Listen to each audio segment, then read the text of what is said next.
Welcome to Stock Dogs Unleashed. Get ready for another episode where we dig deep into ranching life and the world of the working dog. From the ups and downs of handling cattle to training the perfect stock dog, we're sharing it all. We'll be telling some crazy stories, offering tips and tricks, and of course throwing in a little bit of humor along the way. Whether you're working on the ranch or just love hearing about it, there's something here for everyone. So sit back, grab your coffee, and let's get this episode rolling. All right, we're back again. Finally back on the podcast train. I have actually been the reason we haven't done podcasts because my family flew in and we ended up taking a trip to Yellowstone, and I wasn't around to do any podcasts. So sorry for missing the couple weeks, but we're back in action now. Chances juiced up with lots of things to say. Got lots of bad things to say. Mm-hmm. My wife says I got to be nice, so I'm going to be nice. Well, that's probably a good start. You should probably try living your life that way. She's a pretty smart gal. Yeah. Yep. So, what do you want to go with first? The emails? Oh. Is that what you want to do first? Sure. What do we got for emails? We got a few. We've got winners and we've got voice memo. Yep. I guess we should just go right through into the voice memo just to hear a little bit because I really like them. I like hearing people's calling in, and we've had a little bit of a slow start from you guys. So yeah, little Miss Lori Schobert gave us a voice memo just telling us we're cool. Yeah, so we appreciate it. So shout out to Lori, and she's going to talk about it. And yeah, we do want to get Tony Zasensky on. So did he say his last name? Tiskensky? I don't know. This is your story. I don't even know where you're going with Tony. Well, I want to know his last name. Chitensky? Chitensky. Okay, yeah. All right. What about him? He's in the voice recording. He is? Oh, she mentions him, you mean? Yeah. Yeah, she mentions him. Oh, well, let's hear it. All right, let's play this thing so we can get past this confusion. That way I can understand what you're talking about. Okay. So my name is Lori Schober, and I have been around Border Collies for about 30 years. And I really didn't get into herding until about 4 years ago. I started going to some herding trials and watching, and really took a liking to someone that you've actually talked about on your show, but has not had on your show, Tony Jasinski. I really liked his dogs. Awesome dogs. There they are. Toss and Sam. And I asked him if he ever had puppies from either one of those. I would love to have one. So anyway, my husband and I now own one of his puppies. His name is Spur. Just turned a year old. We are doing our darndest to learn the right way to herd and train for dogs to herd. And I am so excited to actually have a podcast that I can listen to while I am working, and get to know a little bit more of the herding community, and hearing them talk about how they started and how they do their programs and things. Eventually I would like to have my own dog to herd. My other Border Collie is now 10 years old, and he does herd the chickens in every night, but that is about it. So anyway, I just wanted to say thank you very much for your podcast. And I hope you guys do wonderful. So far, I've loved it. Well, I think that's it. Well, I'm glad she likes it. We're glad you like it, Laurie, and we'll try to keep some more information on good handlers. Yeah, and she makes a good point. A couple of them, really. Tony's excellent, has excellent dogs, excellent handler, cool guy. He's like freaking 14 hours from me, and you're 6 hours the other way. But at like the national finals, or at maybe at the futurity, if we make it down that way or something like that, we got to get him on. He's cool. Yep. Where's he from? Like Nebraska, clear on the Missouri, Kansas border, somewhere over there. Okay. Not 100% sure, but over there. I know it's Nebraska. Upper Kansas, but clear on the Missouri side. He might be 16 hours from me, and you're 6 hours the other way. Yeah, so he's a clicker too. Yeah, he's got to click right on over. Well, but super cool dogs, really cool, and guy too. But another thing, like she's like, oh, I like hearing about dogs and people's training and stuff. And I think we really need to get where we talk about training quite a bit more, even our own aspects like mine and yours. Yep. And maybe we can get into that today a little bit when we talk about our competition dogs a little bit. Maybe we'll get into just a few techniques and some of the stuff we was doing today. Yep.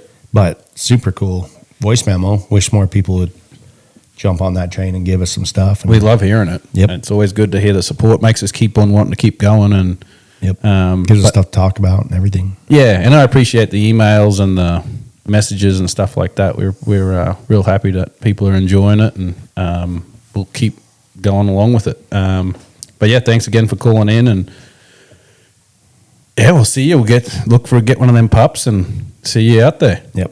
And then we'll be also interviewing more people as soon as we go to a dog trial.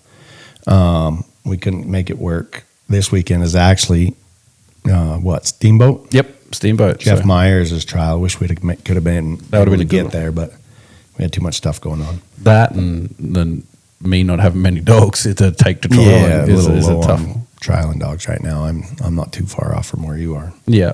So, no, it's the dog world has been kicking my butt lately with either injured dogs or just not ready. The young dogs just aren't ready to be competitive, and then they go to these trials are super competitive and all great. So, I tell you what, one thing about I was going to be mean to you for a second, but I won't. One thing about the open class is you can't just show up with your pup and try. I mean, you can, but you just throwing your money away. well, I think a lot of these guys classes- show up with freaking young dogs that are phenomenal. Yeah, well, I think it's like that in all the classes, though. I mean, it doesn't matter what class. If you want to be in the top 5, Yeah, I mean, truly. you can compete. You can Yeah, get the through top a- intermediate hands are realistically ready for the open. They are. Yeah, And and so if they're winning, they're ready to go compete in the open. Yep. 100%. Yep, but even in the novice, it's good to take. You can take a green dog, but you still need to be competitive. You got to have a dog that's on point. Yep. To really get through. Yeah, you can get through with a younger dog, but I mean, it's tough. But so I'm a bit scared myself. I tell people just get in and give it a go, but now I'm eating my words and I'm a little nervous. I haven't got the dog power there. Chickie's ready, man. We just were talking about. I have a dog named Chickie, and she's pretty. Ready. She's pretty ready. She gets a little bit excited and can make a mess quick. So we're not there yet. We're talking about that, and me and Chickie. I have taken her to a couple of trials and done that, but I've been taking her out and using her on the ranch. And I went out to gather some heifers. There's like 30 heifers, maybe 10 pair, nothing crazy. And I go out and I got this dog that I've taken to a couple of trials. She listens pretty good, and I say, all right, I'll weigh. And she takes off, gets around most of them, tries to bring them, loses them in the brush, and I'm instantly frustrated because I'm just got her, and then I'm wading through in the mud on foot because I didn't take a horse. I just thought I'll just use the dog. I didn't have to do much with He's them. kind of doing the Utah thing, huh? I was turned into Chance Horrocks, really, a farmer. It's efficient. I was farming around. Your local friends. Yeah, and but anyway, it was a backfired on me pretty bad. Took me 3 times as long. Cattle on the wrong, punched through the fence. She's starting to get tired, and I'm getting angry, and she's starting not to listen as good and crisp. So we had to talk about that, and we kept trying, but we weren't getting a good result. And I was getting frustrated, and it wasn't good for her. I was expecting her to be better than she was. And Yep. so I was failing her myself. It was my fault that we got in that situation. So basically, what'd you do? Skip a few levels in her training. Is that what happened? I You were think I like, pushed "Hey, it through, yeah. I know we're not correct quite in the 40-foot pen, but let's go gather the pasture. Yeah, and I've used her for odd jobs, and she's been good, but this was her first real, just her. It was a tough scenario. The cattle didn't want to go. Everything was feeling good, bucking and playing and running, and it was just a tough situation for a green dog. So once I came to my senses, I went home and got a couple of dogs that were a lot better suited for the job, and put her up, and we're going to go back. More experience. Yeah, more experienced, and went through it, and thank goodness I did, because it did not improve. Was that Z? Yeah, Z was one of them. Yeah. Just checking. Yeah. Pretty experienced dog. Yeah, well, he does. He's my untrained dog, but he's He's good. no training, just very experienced. Yeah, he just knows where to be. And anyway, so we get out and I get these heifers. I'm going to the corral and I'm starting to think, okay, I've got this handled. We're doing all right. And you got to go to where I was going. I had to go on a county road and through some bad fencing areas because people don't like fencing some places. And anyway, I'm going along and my neighbor pulls up and everything's going great. And I'm like trying to show off my dogs and how cool they are. And I'm sitting there talking to him and then things start to go bad. Again? Oh, yeah. And there's a Coriani bull in there that jumped in from the neighbours. So he's not super friendly. So he's not helping the situation. And so I stop talking to my neighbour and I go over. And in the process of this, the cows were stirred up ground hornets.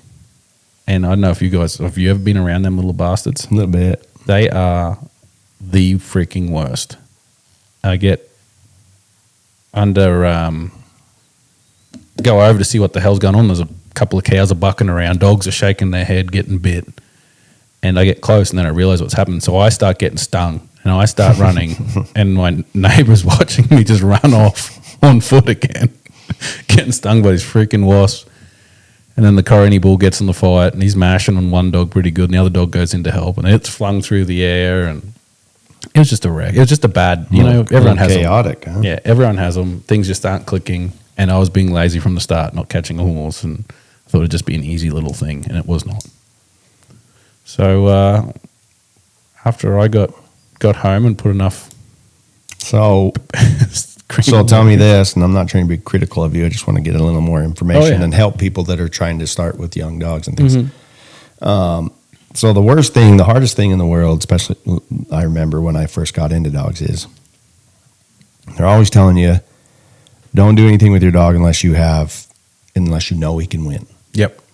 And when you don't have a dog, an experienced dog, you just have a puppy. Yep. And it's so hard. Like, you're like, oh, I want Chicky to go out there and get them. And she has the ability. I just don't know if she will, And what it is her training's not up to that level yet. She doesn't know that job. No. You haven't practiced it enough to say, I'm going to get a job done. And the problem with that scenario was that you needed to get the job done. Oh yeah, it was necessary to get done. Yeah. And it'd be one thing if you were setting up and you're like, oh, Chicky, you failed in this area and let me help you so I can teach you. That wasn't what was on the agenda. What was on the agenda is we had to get this job done. That's why you get mad. She gets tired. Things get worse. And it's really hard when you don't, like Slim being injured. Yeah. You're out of a using dog now. Yeah. Well, I have the ranch dogs, but I thought this was a good opportunity. It's like I had planned that this was going to go because the heifers are dog broke, but I had plans, but plus there's some pairs in there, plus this Coriani bastard. Right. And things it just didn't, it's one of them days that things just didn't. Evolved into something bigger than it should have been. And I lost, once you lose your temper, you're done. Right. And you just mad at everything, and it just happens. But the point I was getting across wasn't that you was doing something wrong, but it was just like it's really hard when you don't have those experienced dogs to not overstep your dog's ability, and it's okay when they fail as long as you're okay with them failing. Yeah, you're like, okay, now stop. Let's think about it. Let's try again. Let me help you. So you can work through it versus getting mad and getting frustrated at the situation you're trying to accomplish. Yeah, 100%. I think in reality, if I had a horse there and there's a lot of things that were against her and me to get it done. The cattle being good, they just everything just didn't line up. Yeah. But when I had the dogs, like Brick, when I was first starting, and he was just, that's all I had was him. And they were like, you don't ever send him unless you know he can win. And it was like, how do you know he can win if you never send him? Mm-hmm. And it's like, you're talking about job versus training. Yes. Now, if I set up, this is a training scenario, and I don't know if he can make it, right? You're in a different frame of mind because you're like, okay, I'm going to stop. I'm going to help. I'm going to stop and I'm help. And now he can complete this every time. I know he can complete this. And then tomorrow the job comes up and I know he can complete it. Well, yeah, hell yeah, I'm going to send him because I know he can do it. Yeah. I know he even knows how to do it. I know he knows what he's supposed to be doing. Versus if I don't know, I shouldn't do it on a job. Yeah. And that's because the job you're worried about getting it done. Yeah. And that's a different frame of mind for the dog. Right. And that's like what Joe said too. That's a good point. And listen, doing these podcasts is good because this little information pops into your head. Yeah. I was hoping that we could get the job done. Yep. Not knowing. So if I was smarter, I would have brought them other dogs with me that I knew I could do the job with. But I was like, oh, she'll be able to do it. I was just hoping, but I didn't know that it was a thing. And then when things started going bad, I started getting mad. But the old Travis would have continually been mad and kept beating my head against the wall with that poor dog and them cattle being tough. Yeah. And instead, I cut down my anger time and went, okay, she's not ready for this. I'm screwing up. She's screwing up. It's not being productive. Right. And I had an opportunity to fix it. Yeah. I didn't burn the ships like we're doing this. Yeah. I just was, okay, we're going to finish here on a bit of a good note. And she did. Checked yourself, did a couple things, let her have a win. Yep. Put her up, went and got the right dog for the right job. Yep. Yeah. And then I just went to doing it and we were away. And then that kept going downhill. It kept snowballing on me. And of course the trailer that I'm loading the cattle into has a flat tire as well. And it was just a snowball effect. But anyways, it was just there's wrecks out there, people, and I'm happy to share them because I have a lot of them. But yeah, that was no preparation on my end and expecting her to perform at a good level, and she didn't. But that's okay. Yeah, I'm just in a little bit different boat. Freaking, we were working on some pipe fence the other day, and I was cutting saddle patterns, and my son, who's 18, was welding them up, and I cut a piece of pipe, and it was too short. And thank goodness it was long enough for another set of posts that was a little closer together. And I got pissed at myself, and I went over and remeasured it to make sure I measured it right. And I had measured it right, but then I measured my pipe and I'd measured it wrong. So I went over and remeasured out a new piece of pipe and cut that sucker. And I went over there and it was 1.5 inches short instead of just 1 inch. I got really upset because, and I was talking to my son about it later and my wife, and I was like, the reason I was so upset is because that's the first 2 times I've ever made a mistake in my life, and you're lucky you was there to witness it. Yeah, but did you? There is an age-old saying. What is it? I don't know. I think it's like measure twice, cut once. Yeah. You measured once, cut twice. Yeah. No, that's fair. Yeah. No, I think I got measured twice and cut 3 times and freaking just kept getting it wrong. Yeah, but no, that's what I want to. 3rd time's a charm's also one of them sayings. Yeah, but I want to hear people's recs too, like that, because I know they're out there. And if you, I wish we'd get a voice memo.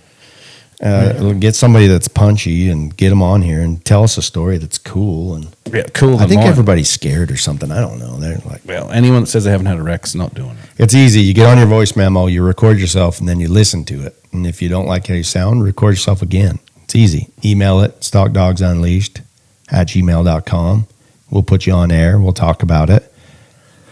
Maybe make fun of it if it's a funny story. Like if it's incredible, we might send you a T-shirt in the mail. Ooh, that's a big. Might. Hey, I want a good story though. Talking about merch. Look who's got the Stock Dog Unleashed hat. Where'd you get that? Stock Dog Unleashed store. No, that's not where you got that. It's your house. Might as well be. Yeah. I just shoplifted this thing. Yep. I told him he had to put that on today, folks. Mm-hmm. Like, come on, represent. Yeah, and he thinks he's getting it back, but I have lost. Somebody, we did have a fan that messaged us and was like, hey, is there any way I can borrow Travis's podcast hat? Because I like to go, what'd he say, cave crawling, cave searching. He was like, I could put that thing on a stick and light it. Yeah. Well, can you get me his name and number? Because I'm going to block him and delete him, report him from this account. I already did. Nobody talks to my friend like that but me. No. So talking about hats and winners. Hats and winners and shirts and winners. Yeah, we've had three now.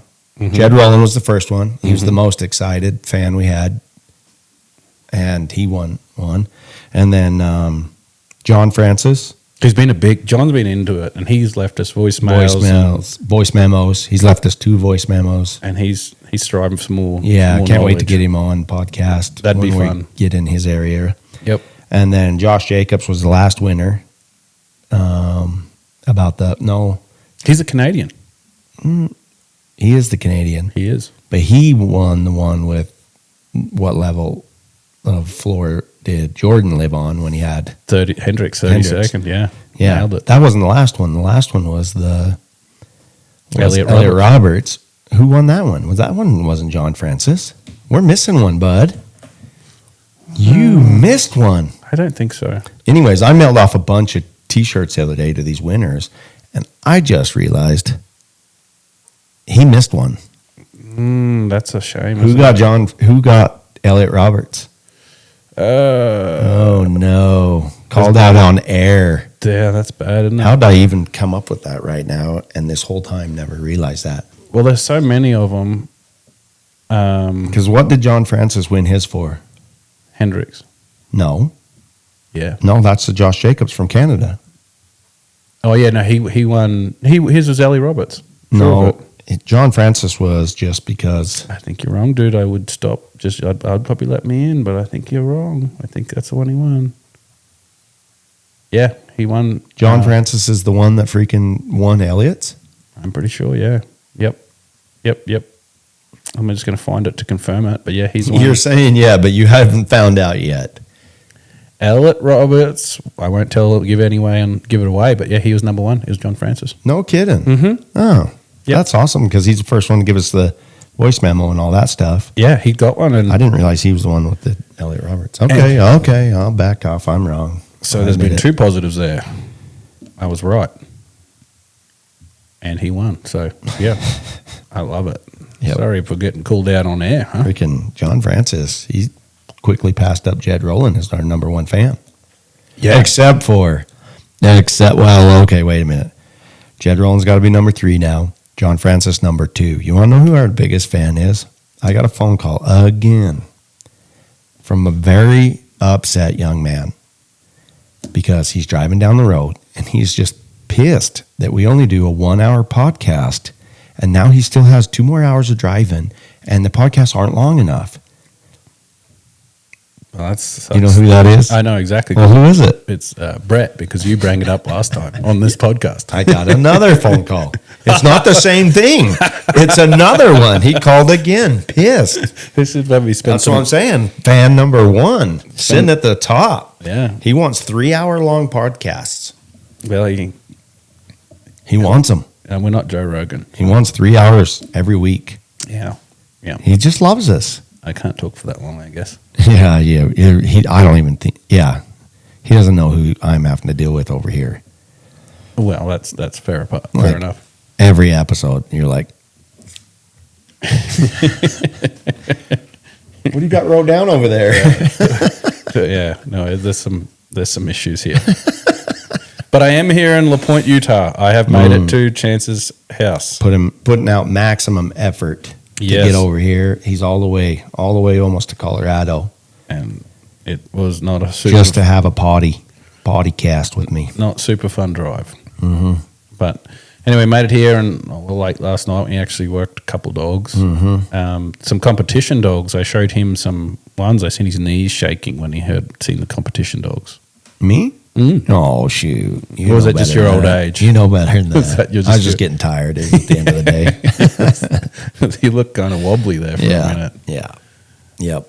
But no, I bring 3. I've nailed it down to 3 pups, and I'm gonna have to try to. Same here. And the nailed 3 it down to different 3 ones. pups.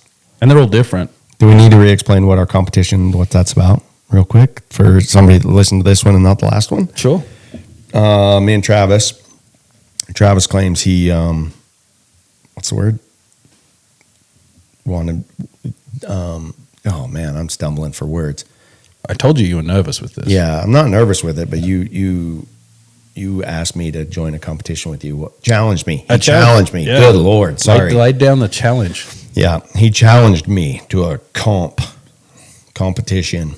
We taken one of his pups that's a year old, one of my pups that's a year old, and that has zero training, and we're going to go 6 months, and then we're going to put it on the potty cast, and let people vote to see who thinks the dog, who's got the best trained dog. Yep, and we're going to go through, within the 6 months though, we're going to have updates of, like, we were talking about it and where they should be in their training. And these dogs, to be honest with you, I haven't done a great job at. Mine doesn't know its name. It has zero manners, and it's been out and about. Like, it just got, with these other dogs and stuff, it's been put on the back burner. Well, these pups have been. Yep.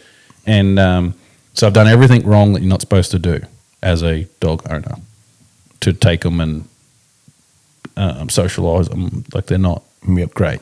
Yep. So Same here.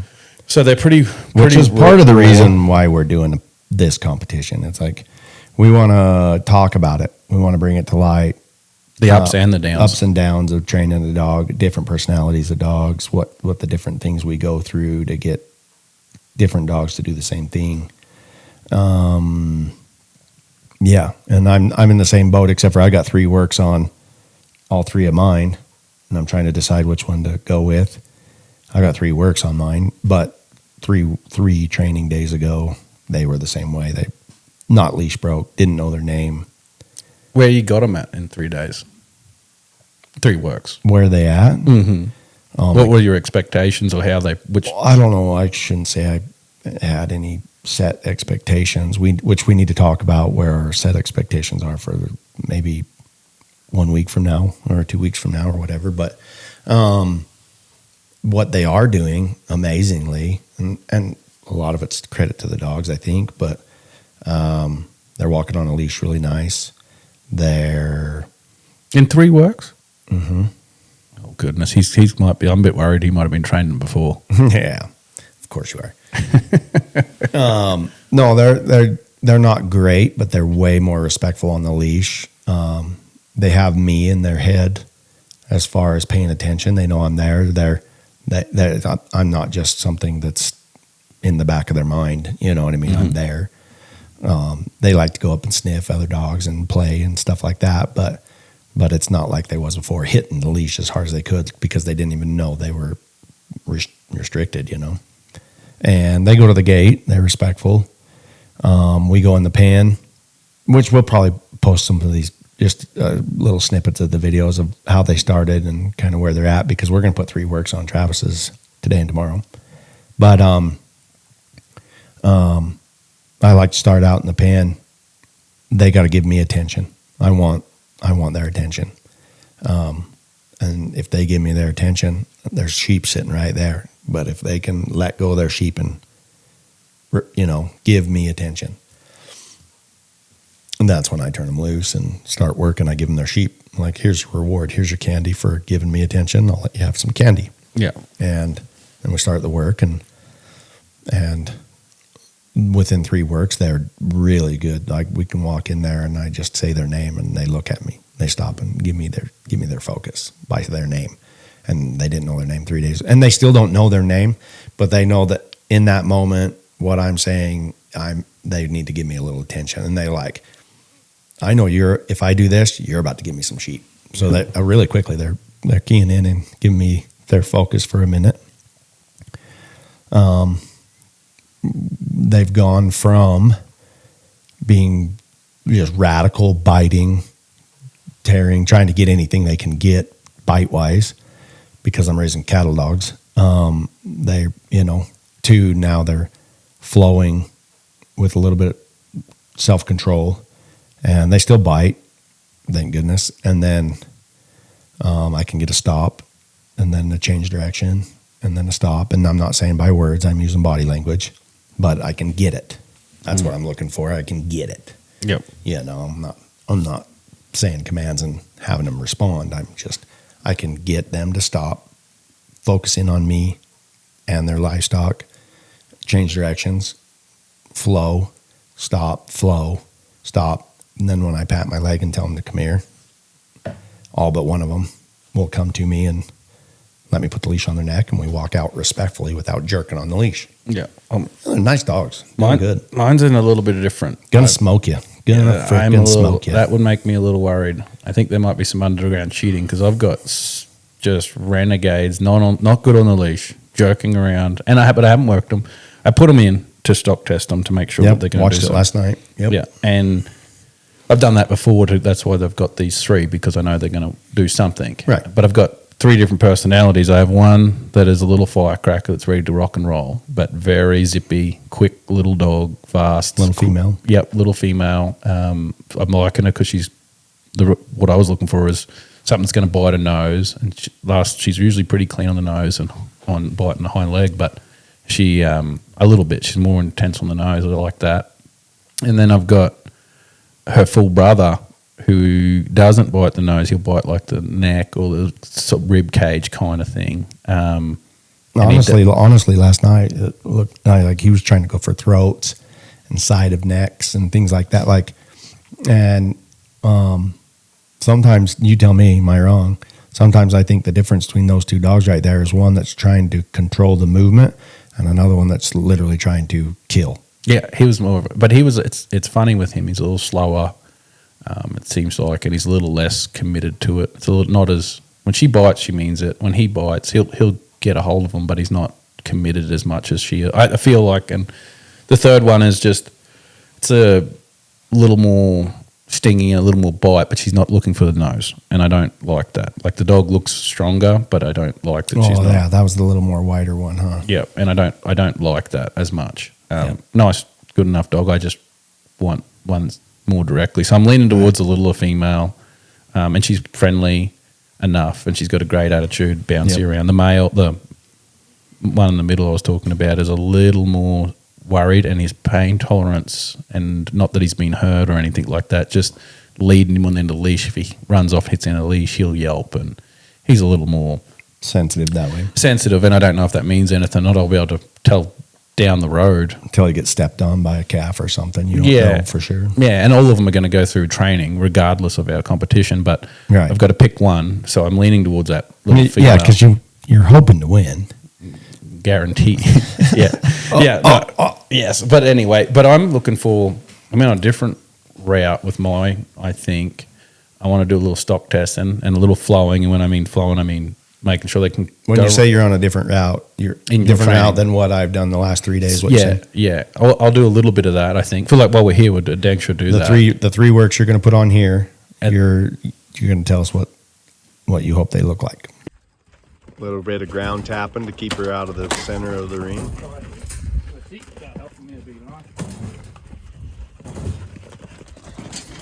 I'm hoping that they flow around good, and by flowing around, I mean I'm in the middle of the pen. They're going around their stock somewhat calmly. After I get get them calmed down a little bit and get them going around, and then hopefully for a stop is what I'm looking for. There you go. Hell yeah. How is that different than what I said? No, it's the same thing. That's what I'm going to look for today, but my primarily goal after I get home, and it's just me, we're not making videos of them, I'm going to do a lot of tying up, leash training, get them to come to me off stock. I'm going to try to do a little more things to get them listening to me before I go back to the work pen, I think. Really? I'm hoping. I've made the mistake before, I think, of me being too hard on them early on and they're not trusting me, so I'm going to try to different way. And I got one dog that I definitely have to do that with. But if you want to talk about the personalities like you did, I've got one dog that has never been bashful, super energetic, ball of fire, and she goes in there and she's actually like very giving. She's very excited, very giving, and then her sister has always been back of the kennel, avoiding, timid little thing, but her stock tests have always been amazing. And, but the more I drag her around on the leash and socialize her, she's getting better and better and better really quickly, you know? Yep. But she's going to be one that definitely needs barrel training, leash training, away from livestock, just getting to know me, become really good friends, a lot better friends, you know? Yep. And I think that'll definitely be the route I go with her. Yep. And then I've got one that's a Bane Sage, and you didn't get to see her yet, have you? We didn't work her yet. No, I She's going to be a rough one. I don't think she's going to make the cut as far as one that I want to try to be in a competition with, because she's going to be a lot of dog, but she doesn't show any signs of herding, and that's hard. It's really hard. She's definitely muscle, but like right now she wants to. There's no out and around. There's across the pen and then across the pen and across the pen. And if I try to cut her off and say, "Hey, go out around," well, then she's distracted. You know what I mean? Or she makes herself distracted. She's like, "Oh, look, a butterfly," and then she's like, "Yep, there's some sheep. Bite them." "Oh, look, there's a stick in the wind." You know, and I'm like, "Hey, focus. Let's control your emotions a little bit." And she's like, "No." Yeah. Well, I think that's the one you should do, because the main thing of this whole competition in my eyes is to show people how I'm screwing up, or some things that work for me and some things that work for you. And I know that you're nervous about winning. Yes. So, This is all really good information to make me feel like. So you pick whatever one you think you I can win will with. pick the best one. Yeah, but I'm going to try to by the end of this have a dog that I'm really proud of. Oh, I guarantee. I don't care if you lose or win. You'll be proud of the dog you have. I guarantee it, because when you put maximum effort into your dog, it always. Oh, you don't even have to put maximum effort into your dog. If you put effort into your dog, it always pays off. Yeah, always. And I think there's going to be some guys out there that go, "Well, you don't need 6 months to do this. You can do it in 3 months." Yeah. And that's going to be a thing. And maybe you can, maybe you can't. I've had dogs that train up that quick, and some dogs that don't. But I'm not going. We both agreed we don't. It's not a rush for us to get. It's just the journey is what we're looking for, and the victory will taste sweeter to me when I win. Yes. With that. So that's why I put 6 months on. So it is a spread out thing, but we're not going to rush these dogs and cram them into a mold. Yep. So that's why we're giving it. Yeah, because you there's trainers all over. You could cram a dog in 3 months and have results, and then say who's better in 3 months. But I'd just as soon not have the pressure of the competition make me push a dog harder than it needs. Some dogs do need longer. Yeah. You know what I mean? And the truth of the matter is, if my dog doesn't take the pushing, Travis is going to pass me up anyways. So it really doesn't matter. What we're thinking about in the 6 month long is the dog. That's the main goal. If I lose, it'll be because I needed to go slower. Period. If one of these dogs trains up faster than the other one, just naturally, it's going to be really hard to do whatever you want to do with it. You know what I mean? But the goal is to have two excellent dogs at the end of it. Yeah, to have something we can go and use and breed or sell or whatever we like to do with them. So. And other than we're already training dogs and want to have nice dogs anyways, we really want something to talk about. Yeah, that's the main thing. And it's I hate talking about that sort of stuff all the time, but if I have this competition, I'll bring that up and we can talk training techniques and the problems that are going on. Well, and hopefully people want to hear about it. Yep. That's what I think people, when you tune into something about stock dogs, it's usually an eager mind that wants to learn.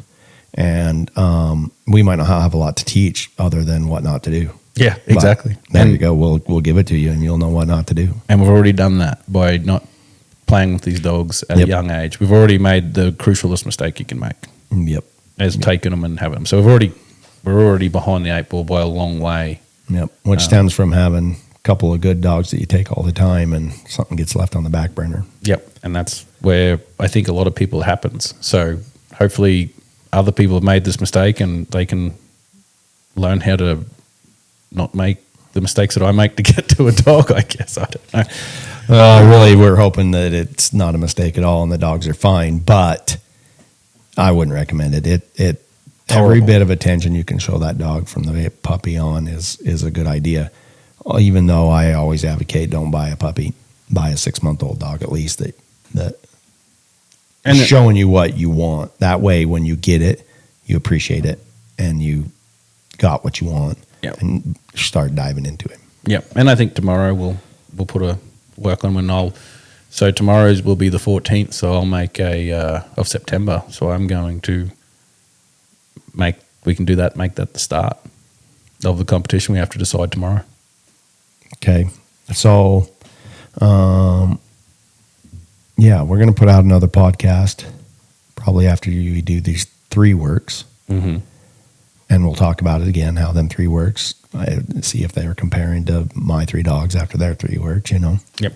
And then we're probably set some goals for the next 2 weeks from there or something like that. Yeah. We'll say, okay, we're hoping that they do this and we'll see what happens. Yep. And for me, I'm hoping that I can step in a pen or at least be able to walk with the dog beside me on the leash. I want that to be a thing where it's not pulling on me. And then I want to hop in a pen and be able to let it loose and then call it back to me with no livestock. We're gonna be able to do that before you leave here. Maybe. You're literally setting that. Why don't we see what your 3 works turn out to be like, and then we'll set your goals for 2 weeks from now. Oh, okay. Well, that's what my goal is. I'll call my dog and lead it good. In 3 weeks, I hope I have a dog. Yeah, and then I'm thinking I thought you said 2 weeks, but I'm trying to be nice, and this competition's really going to freaking ruin that for you. Well, I'm glad this is episode 22, and I'm glad we'll be able to re-listen to all this confidence when you're like, what did you do? What did you say the goal should be? Number one thing about being an open trainer is it's the dog's fault. Always blame the dog. Always blame the dog. Yeah. That's a joke, people, just in case you don't realize that's a joke. Says you thinking you're going to beat me too. Yeah. Yeah, Chance got a lot on the line as I'm in the intermediate, and after I spank him with this, he's really. There's no what. I don't know. He might retire. He was talking about hounds last night, so maybe he's going to. I don't think Steve White listens to us. Oh, you're okay? I'm going to survive it. All right. I don't think Steve White listens to us, but I hope he starts, because if you beat me, he better move you to the open. That doesn't mean a thing. I think that means a lot. Maybe, You might have opened up a can of worms you didn't mean to on this challenge, but maybe he wants to move you I'm going to down. very much voice my opinion on how good you're doing. He might. Because you are an open handler. He might move you down. That could be the thing too. He might be like, oh, Travis isn't very good. So And Chance must Chance be just got really his- bad. Yeah. You might be the first open to get moved I down. might win a few more belt buckles. Yeah. You I go down to the You're not going to win more. I don't know where you'll stop falling down. Oh, okay. Well, maybe I'll do so bad he'll bump me to novice. No, you can't win that either. I'm talking. You Man, can't even you're- youth. You see, The youth you wouldn't. they be able say to beat I'm them. mean. They say I'm mean. Well, I just have a loaded gun there. I'm ready. It's just a rage built up in me. Yep. That's good. It's good. You're going to need it. Talking about rages, though, I had a dog accident again. I was doing some cow work, and I have a young dog I got from you, actually. Oh, I don't know, maybe she's 2 now, 3. But she was a little bit, she's pretty avoidant when I got her. It still is, but she's very strong. PV bar stock dogs right there, people. Very avoiding, very ugly, very. She has all that, but she is extremely strong. And to be honest with you, I didn't want to really train on her that much because she wasn't fun to be around. And She's an odd dog. she's a dog. very odd dog. Nothing to do with your train, like what you've done to her or nothing like that. Yeah. She's just an odd duck and kind of coyote acting, Yep. which some people like. I'm not a fan of it. So Right. she's kind of. I was actually going to give her away, and then I've seen how strong she was, so I haven't. So I've just been taking her with the ranch dogs, which, like I say, we said on this podcast, is not what you're supposed to do, but I do it. And I took her out, and she broke her leg. Oh, is that the one you kicked real hard? No, I don't kick dogs. Sorry, that was another joke. Yeah. Jeez. Yeah. That was a joke, people. Yeah, but good swing and a miss there, champ. No, they. She didn't. I'm going to clip that around and show your face. And, yeah, it was good. It was worth it. No, but anyways, yeah, she got jumped on by a cow because she didn't give ground. She had zero adrenaline. No, she doesn't cause wrecks. The cow she was just in the wrong spot at the wrong time and snapped a leg. So I'm not doing great on dogs. So I'm going back to the drawing board on the training and making sure everything's getting right before I take them. Well, these days, like I'm practicing what I preach. yeah. Well, you want me to quote your idol? Yeah, please. What did he say on his podcast the other day about freaking taking dogs out before they're ready? Oh yeah, he doesn't do it, and he's the master, so I get He it. is the master. I mean, that takes a whole level, like we was talking about with the young dog earlier, and don't send them unless you know they can accomplish the job and things like that. I mean, that takes such a level of self-control. No, and there's a necessity to You it gotta too. you gotta have self-control just as much as the dog does, and it's hard. I know, and it is. It's tough, and it's easy to say, don't take them, do all that. But when it comes down to it, it's just me, and I need to get the job done. I've got to take maybe something that's not ready. And that's not right, but I do. I say, and I've paying the repercussions. I've got a dog with a broken leg. The vets love me. Yes, They see me coming, and they're like, vet loves I am you. going to get some new rims on my truck because this kid's going to pay me a lot. Yep. So, but so I'm proof in the pudding that it's a mistake. You're just standing on that ground like, I got to do it. Well, what I can't just. How else? I've got to use the dogs. I've got to do the work. I should train more. Yeah, keep going, keep talking, because now you're saying things that are factual and true. And I've got to train more. I need to. Sometimes I take something that's not ready to do a job that it's not ready for because I need to get it done. But I am forgiving on them in that scenario. Because you haven't done the work and the. Yeah, but I'm very forgiving on the dog when it screws me. Because how long have you owned that female? Oh, a year. What's the look for? You tell me how I don't know. It's been at least a year and a half, Okay, a year and a half then. and she ain't got no training on her yet. Zero. But in my defense, I have tried to train on her, and in a small pen, she's not taken the training that I've been used 100%. to. She is difficult. She's not an easy dog, and I've played around with the arena and balance, and I've got to where I can use her, but she's not experienced enough and been put in enough scenarios to rely on her. Yeah. But I don't ask much of her. She does have a weird personality. She's an She odd. wants to be there. She loves working livestock. She doesn't want to be your friend. She doesn't. But a drive is the thing that slows me down a little Yeah. bit with her because she doesn't have a lot of it, which means she doesn't have a lot of excitement, but she has the strength to stop whatever unless they Yeah. step on her. Yeah. But she's won't hang on them. She's a great dog, ready to go, just to use. But she's just a tough one to train. I've got easier ones to train. I'm lucky for that. If it was the only dog I had, she'd be a phenomenal, great dog. But I've got other ones, so she goes on the backbone and has to go to work because I've got other ones that I'm more willing to be trained. Yep. So, and it's not right, but that's just how I've done it. Yep. I've heard that one saying that people always say is something like excuses are like bee holes and they all stink. Well, everyone's got one. Everyone's got one. Yeah, it's not. And they all stink. Yeah, it's just something I think I said. But more training should be better. But that's just how it went, and that's how it happened. But I've got to nurse her back to health and pay the Yep. repercussions of it. Now, And like we said, we want people to hear the good and the bad and the ugly, and that's the bad of it. that's And the ugly part is I'm probably going to keep using her like that. yeah. I don't like trying, and I'm not going to.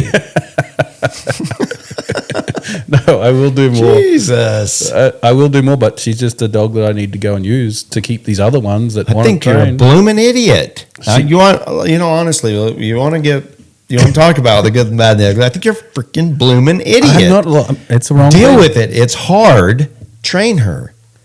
Bane was hard, and I mean hard.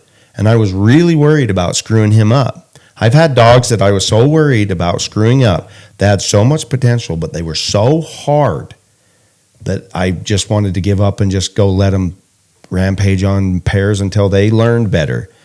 Like I call Roy and he hates when I call him. Yeah. You know, he don't like that. But it's like, I'm desperate. This dog needs trained, you know what I mean? And that's how you mitigate danger. 100%. And you broke her leg and you're like, I don't care. I think I'm going to continue this road. You're going to advertise on our podcast that I don't care. I'm going to continue down this road where she's going to break her leg again. No, I'm going to protect her in that point of setting her up a little bit better. But I'm not going to go through the whole program with her because she is doing her job of protecting all the other dogs I got. She is my using dog now, and that's her life. And unfortunately, I've got to do a better job at keeping her out. This is why our friend Brett Caver wants to stand on your neck. Openly, willingly admit laziness. Yeah. Yeah. No, You're like, I don't want to try that hard. There's other dogs that are funner, so I'm going to sacrifice her for the good. Yeah. Well, it's like our training stock. Like we're hard on the training stock so that our dogs will be good to all our other stock. Mm-hmm. And that's what you're doing with River. Well, if I don't use River, what other dog? How am I going to get the job done? How am I going to use the word? Train her. Until then, you get on your horse. You non-punchy wanker. I am on my horse when I use her a lot. The one time she broke a leg, I wasn't side by side. That was the mistake. Okay, but that was the one mistake. Yeah, there's times it's just a thing. I get when people tell me that. I It's not pray, please. The punchy cowboys, the Utah freaking side-by-side drivers, please give us a voicemail on your opinion on this stuff. I'm not saying it's not right. It's not right. He's not proud of it, but he's not going to change it. Not with it. No, she's going to protect my other dogs that need protecting. That makes her and you sound very heroic. Yeah. That's what she's doing. That's her job. Yeah. She's the muscle and I need her. You want to sell her back to me? She doesn't come with a discount. You got her pretty discounted. Well, she comes with an. And I do want to voice this out. I want to put this out there. Like, I didn't ask you to buy this dog.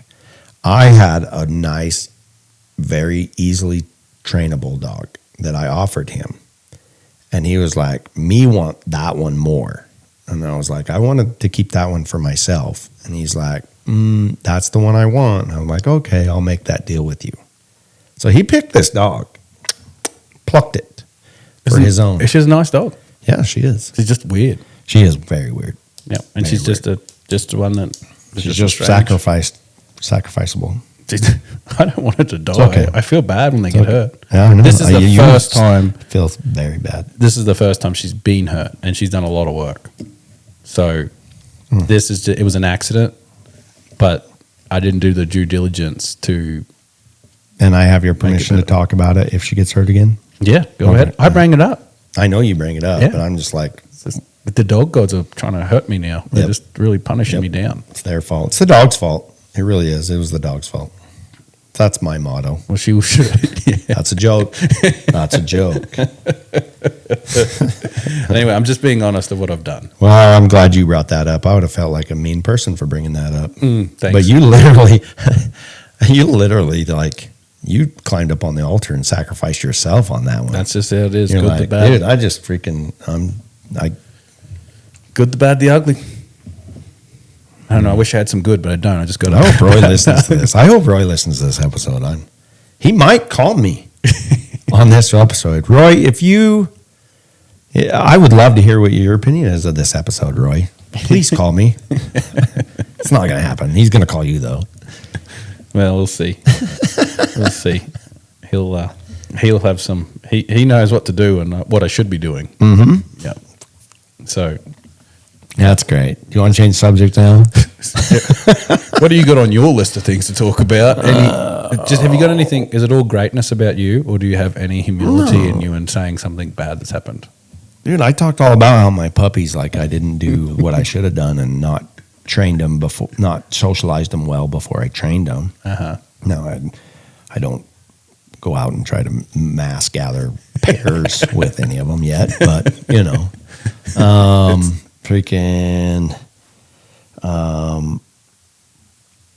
I lost a dog on the mountain, Torvi, this year. Yep. That was devastating and sad. She was an up and coming female that I loved.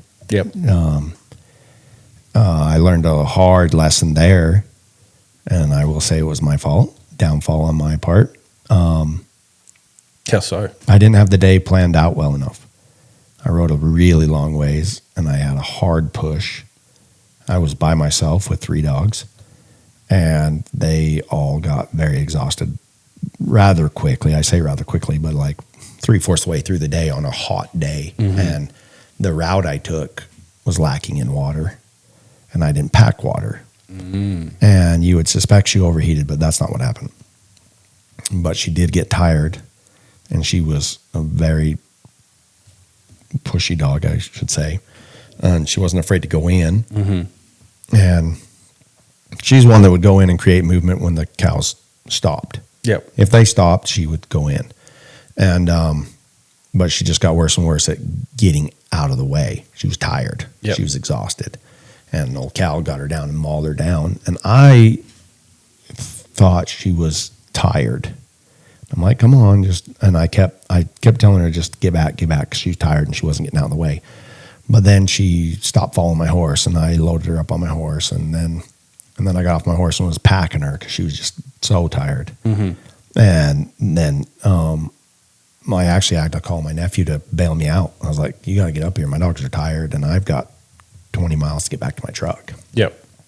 And this one's not keeping up now, let alone to make it all the way back to the truck. Right. And he got there and he was waiting for me to come up out of the canyon. I had to walk out of the canyon because I was packing her on my shoulders, and she just got limper and limper and limper. And we got to the truck and he brought me water, and she didn't want any water. And I thought she was just overheated. So we soaked her belly and her feet, trying to get her to cool off.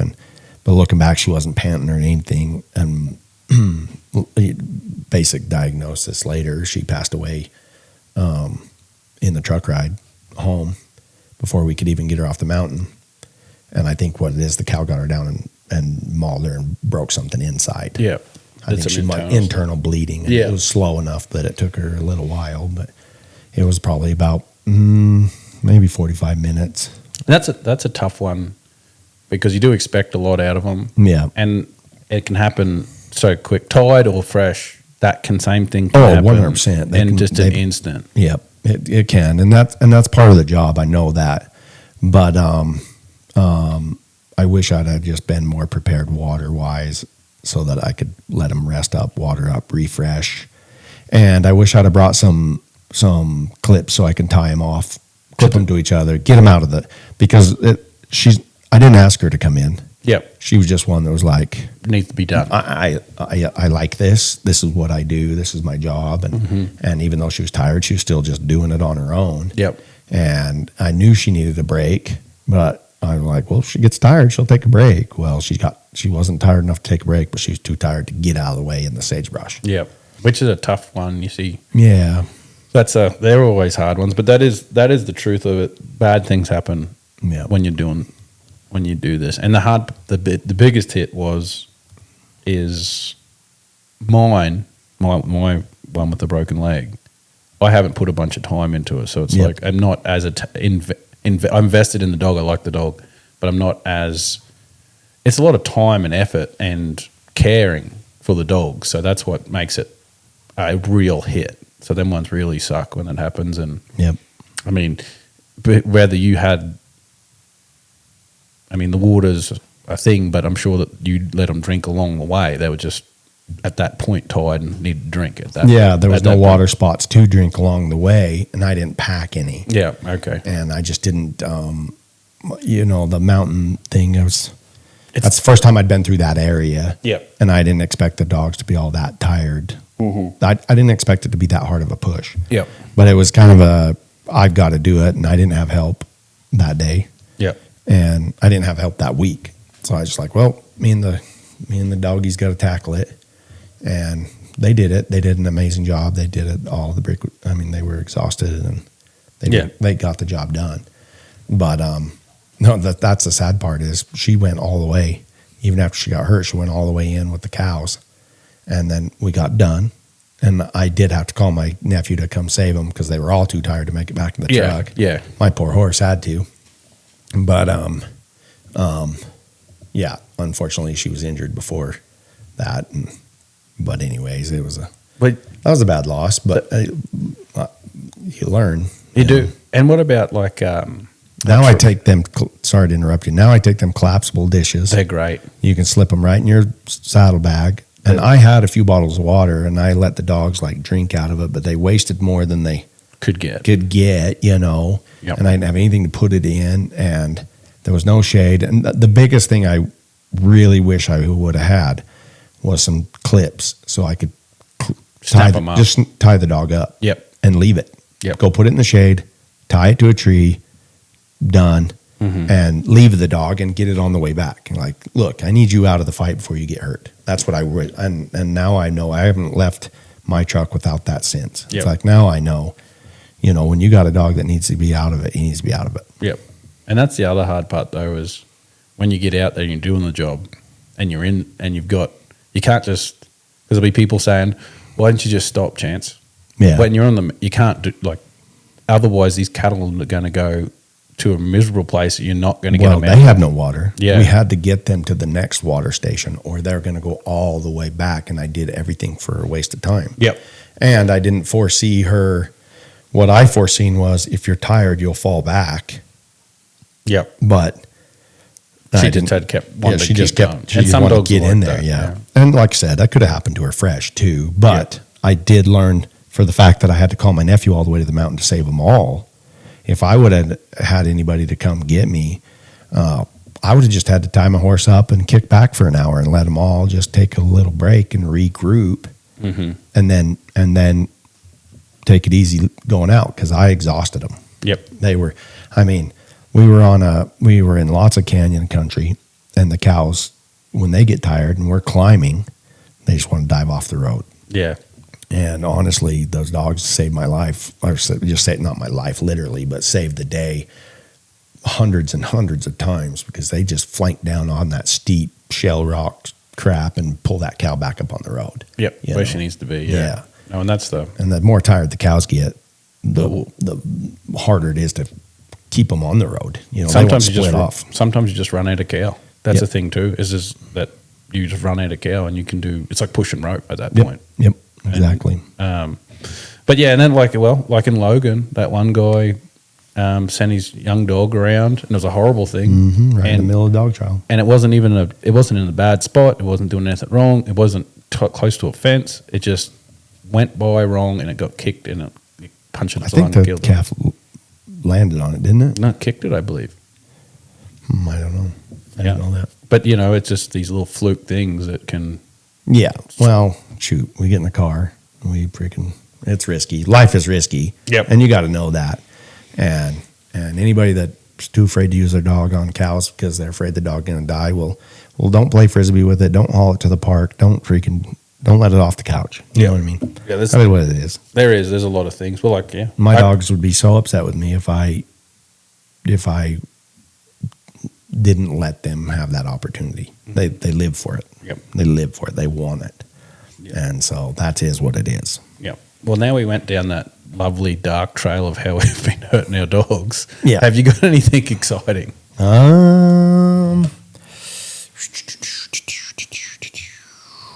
You want to talk about our sponsor real quick? Let's throw her in there. She's freaking awesome. Oh, we made a new clip. Let's play it. Play the clip. Stock Dogs Unleashed is proudly supported by Coverdale Media, capturing the grit, skill, and the heart of the working dog world through professional photo and video. Find them on Facebook and Instagram. Support those who support us. That was, Coverdale Media is the first sponsor we've got, and Brooklyn does a great job, and I think that it's for the Australians, that one. Yep. Especially New South Welshmen and Victorians should try to call in and win something. I have to come up with a bit of a plan of, actually, you know what? We do have a giveaway, and if they're from Australia, I will send you one of Chance's shirts, and No. you'll get... No. No. What? If they're from Australia, they get the Coverdale Media. And one of your shirts. No. If they're from America, they'll get the shirt. We'll get you a shirt, guys. Don't you know worry. how much it costs to mail a shirt to Australia? I don't know. You'll figure it out. No, I won't. That's a no. We'll work on that. But yes, call in, and this is the competition. This is the challenge this week. Yep. In one of the episodes, somebody, relative, collected, or them, I don't know, collected teacups and toothpicks. Toothpick holders. Toothpick holders. Teacups and toothpick holders. Yep. If you can tell us who collected teacups and toothpick holders. If you're in the States, we'll mail you a shirt. If you're in Australia, Coverdale Media. Coverdale Media, which is bad A. Yeah. She'll come and take professional videos of your dogs, like for a Sales. sale, or your websites, your advertisements, whatever, Facebook, Yep. your Instagram. She'll come and do a session with you. Yep. We'll get you in contact with her, and you'll get a shirt as well. No, you won't. I don't know why you're going to be so hateful. Yeah, because that costs a lot of money. So to The sponsorship shirts and chance. hats that you're wearing right now cost a lot of money. They did. Yeah. Hey, I paid for this shirt. Yeah, the shirt. Mine. The shirt. And this says TC. It has nothing to do with Stock Dogs Unleashed. It says stock dog on it somewhere. But yeah, so that'll be the thing. So get into it, and also if you're not can't remember, could care less about teacups and toothpick holders, and you don't want to call in, contact us at stockdogsunleashed@gmail, and I'll get you in contact with them just to set up a session and get a great quality video for yourselves. Gotcha. Yep. Yeah. Do not text me. Do not text Travis. You don't win that way. Email stockdogsunleashed@gmail.com with the answer. And the first one that does that wins a shirt or pictures. And if you do it with the voice Vemo, you get a hat as well. I'm just throwing that in there. No, you don't. We need voice. We want some voice memos. Go buy some hats. You got the last one. Yeah, you know what? Look, we'll just email us. Just email us. We'll talk about it. Yeah, no, I do need to get some hats. Yeah, get some more, you need to get some merch. Invest in this company, Travis. I know you're only the secretary, but you still need to be invested. That's how you move up in a company, is invest into your profession. That's true. I think companies pay you money though. Yeah. This one has not. I know this one has not paid me either. I know this. I know. I don't know why. We're practically famous. I don't know why we're not getting paid yet. I don't know. I don't understand it. After this episode, I'll be people like, you know what? Them guys aren't doing good things for their dogs. Yeah, I know. But we're just being honest of what actually has happened to us. I'm And just gonna put it out there. If Randall Walker doesn't sponsor us, No. he ain't no dog hand. yeah, that's true. Yeah, no, I think Throw some money, Randall. We know you're rich. yeah, there should be. It's just but I'm glad we talked about those things because bad stuff happens and it's always getting hidden. Like, no, never happened to me, but it does. It does. You can make mistakes and it sucks. Yep. And you try and you better learn from them. Just own unless 'em. you're Travis, then you just go back and do the same thing again. Yeah, I forgot about that part of the episode. Now, I know I give you a lot of topics to talk about. Chance, did you get that list over there that I can't look at? Yeah. You got anything left on your list? If you talked about everything, Actually, the thing I'm really excited about tonight here in Utah is the UFC fights. They're not Yeah. actually UFC, but is it the Wish.com version of UFC? I don't know what that means, but what it is their ultimate fighting competition, and it's lower level clubs like local clubs that this is where you start from the ground up trying to be a UFC fighter. These guys are practicing, training, and they're putting on a bout at the lowest level. And it's here in the Uinta Basin, and my cousin's son is entered. He's fighting, so we're going to go watch. It's I'm gonna be a excited. good time. I'm excited about that. Yeah. It's always fun to see someone else get punched rather than me. Yep. Logan Evans going to go kick some butt. Well, good luck. We'll be cheering. Yep. And if he loses, I don't know who he is. He's not related to me. I ban him. You ban him. Yep. Yeah, Yep. that's fair enough. Yep. Then. I'll block him too. Yep. Yep. On my list, I put down 16-foot pen work. And do you want to dive into a little bit of the works we did have today? Talk about it all. Your training, my training, anything? Our training. Yeah, Right. we worked like 3 dogs in the 16-foot pen this morning. Like, Oh, Do you want to talk about any kind of training tips for the people that are interested in talking about dog training on Stock Dogs Unleashed? Well, in saying that, we work 3 young dogs of Chances, and he has done some work, and they're nice pups, really nice little dogs. Well, you talked a little bit about the one that was a little avoiding in the back of a kennel, but she's pretty neat. But the one I liked the most was Quinn. She's a little black and white female of Chances. And her ears don't stand straight up; they stand out like an aeroplane. It's very strange. It's not Obi-Wan Kenobi. What's the other one? You ever watch Star Wars? No, I'm not a nerd. Yeah, you are. Yeah. But anyway, it's a cool looking little female, and I take her into the pen. She's not super like broke. I don't know how many works you got on her. 3. Oh, this is one of the 3. Yeah. It's one of the 3. Okay.